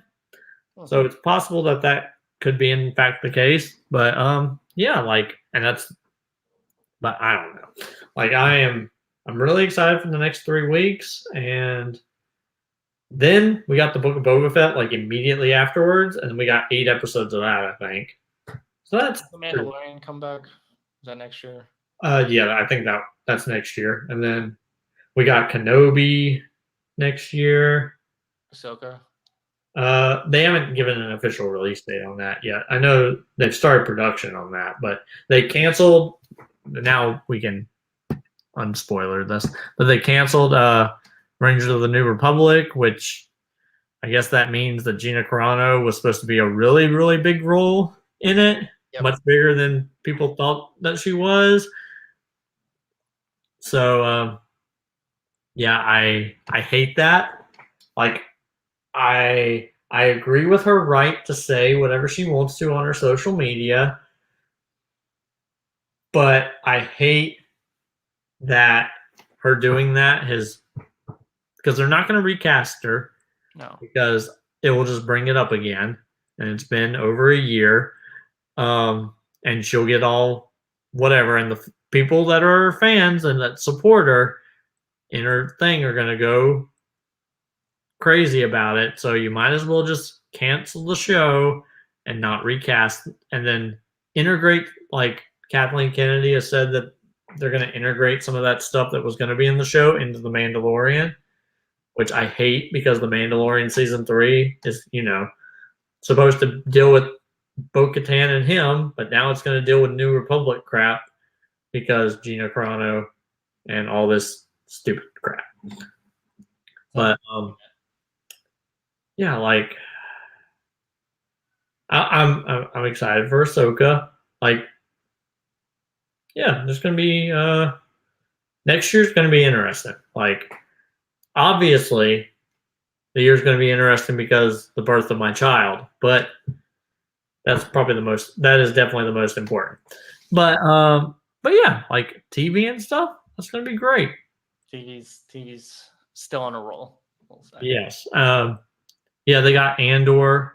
That's another one of the shows, but we kind of already know how, like, even though like Obi-Wan, we know where that goes. Yeah. And we know where Andor goes. At least, like, we don't know where the Mandalorian or the Book of Boba Fett goes, which is exciting. Like, I've told you before, like, when Star Wars Episode 9 came out, I was just like, I'm done with Star Wars. I'm done. And, like, now I have an Empire ring. I don't know if you can see that. Oh, nice. Yeah, like, my wife bought me that, and she made our wedding all Star Wars related. And when we were going to get married in March, I was still, like, not happy about The Rise of Skywalker. But then I adjusted, and the 7th season of the Clone Wars came out. Mm. And I was like, yeah, all right, Star Wars is good. And then COVID happened, so we moved the wedding. And I was like, okay, so I have more time to warm up to this. So then I watched Rebels again, which I love. And then the wedding happened, and I fell in love with Star Wars again. And then 2nd season of Mandalorian happened, and I'm like, yes. Like, they canceled Rogue Squadron, and I'm like, over here, I'm like, I don't even care. Like, if they never make another Star Wars movie ever again, and they just do series, I'm okay with it. It'll probably take a while, but they'll probably go back to it. Yeah, and like, which is the exact kind of opposite that I feel with the MCU stuff is, so far I've liked one of the series a whole lot, and all the other ones are kind of okay. Mm-hmm. Like Falcon and the Winter Soldier, I think is good, but not great. And Loki is good, but not great. And then What If? It had some great episodes, but some that not so great. And so far, yeah, like Hawkeye has not been the best. But their movies are like, minus like the Incredible Hulk and the second Thor movie, I think all the MCU movies are good movies. Like, there's some that I don't like Iron Man 3 or Guardians of the Galaxy Volume 2, but I think they're good movies. And like, whereas I think more than half the Star Wars movies are crap. I think there's only 5 good ones out of the 12 that they've made. And no, yeah, it's half, because I love Revenge of the Sith, Rogue One, all 3 original trilogy movies, and yeah, that's 5. Because I used to like The Force Awakens, and then Last Jedi and Rise of Skywalker killed that for me personally. But and then I like The Phantom Menace and Attack of the Clones, but I understand they're awful movies, so I can't say anything. Like, my nostalgia goggles are too much. Like, I'm like, I love these movies, but I understand that I was an 8-year-old and an 11-year-old when those movies came out, and I can't really be objective about that. At least I was a little older when Revenge of the Sith came out, but I still love it. But yep, now we've been going on for like 2 hours. Yeah. So yeah, let's call this a day. Yeah, it's 9:13 on the East Coast. So yeah, thank you so much, Robert, for coming on. Thanks for having me as always. At Robert Kastner on Facebook, Trivia Leagues, this show. It's mostly where I hang out on the internet. So keep watching, everybody. Keep watching, keep reviewing, keep doing all those things to add to the content that we really, really enjoy. Everybody out there. Yep, and yeah, next week we'll talk Spectacular. See if anything cool happens, and then we'll talk Hawkeye episode 4, and I think that's pretty much it. Yeah, there's not really going to be anything between now and. Yeah, like unless you like just so happen to like something big happens in the NFL, and I actually watch a game. I have not watched a game. No, I watched a game on Thanksgiving, but I didn't watch last week's game or any of the games Sunday. But I heard about the news today, and I was like, "Ooh, Robert, tell me what's going on." But yeah, like that will happen, and unless you like miraculously like go see Eternals, we won't be talking about that. Not gonna happen. Yeah, I figure not, but I think it's still a really good movie. I recommend it if you have no interest to go to spend money to go see it. Yeah, I would say I if you ever decide that you're bored enough and you're like, hey, I got an extra $12 or whatever, or you like find one of those like 50-cent theaters that's got it, and you're like, sure, I'll spend $1 to watch this movie. Cool, do it, because I think it's a good movie. I think it's the best MCU movie that's came out this year, but it's immediately going to be overturned in 2 weeks. So, who really? Last thing I went to see was Ghostbusters Afterlife. Ooh, I was happy I watched that as opposed to Eternals. So, yeah, I've heard it's really good. It's good. I made the right call, more than likely. So, my wife. But yeah, you guys can follow me at Twitter at ColtonRoberts8 and follow the show at @supernova_show. And this has been on like my Facebook page and 2 other Facebook pages. So yeah, this will be good. Yeah, thank you, Robert, for coming on as always. Like and subscribe, everybody. And we're signing out. Don't forget to tip your virtual waitresses.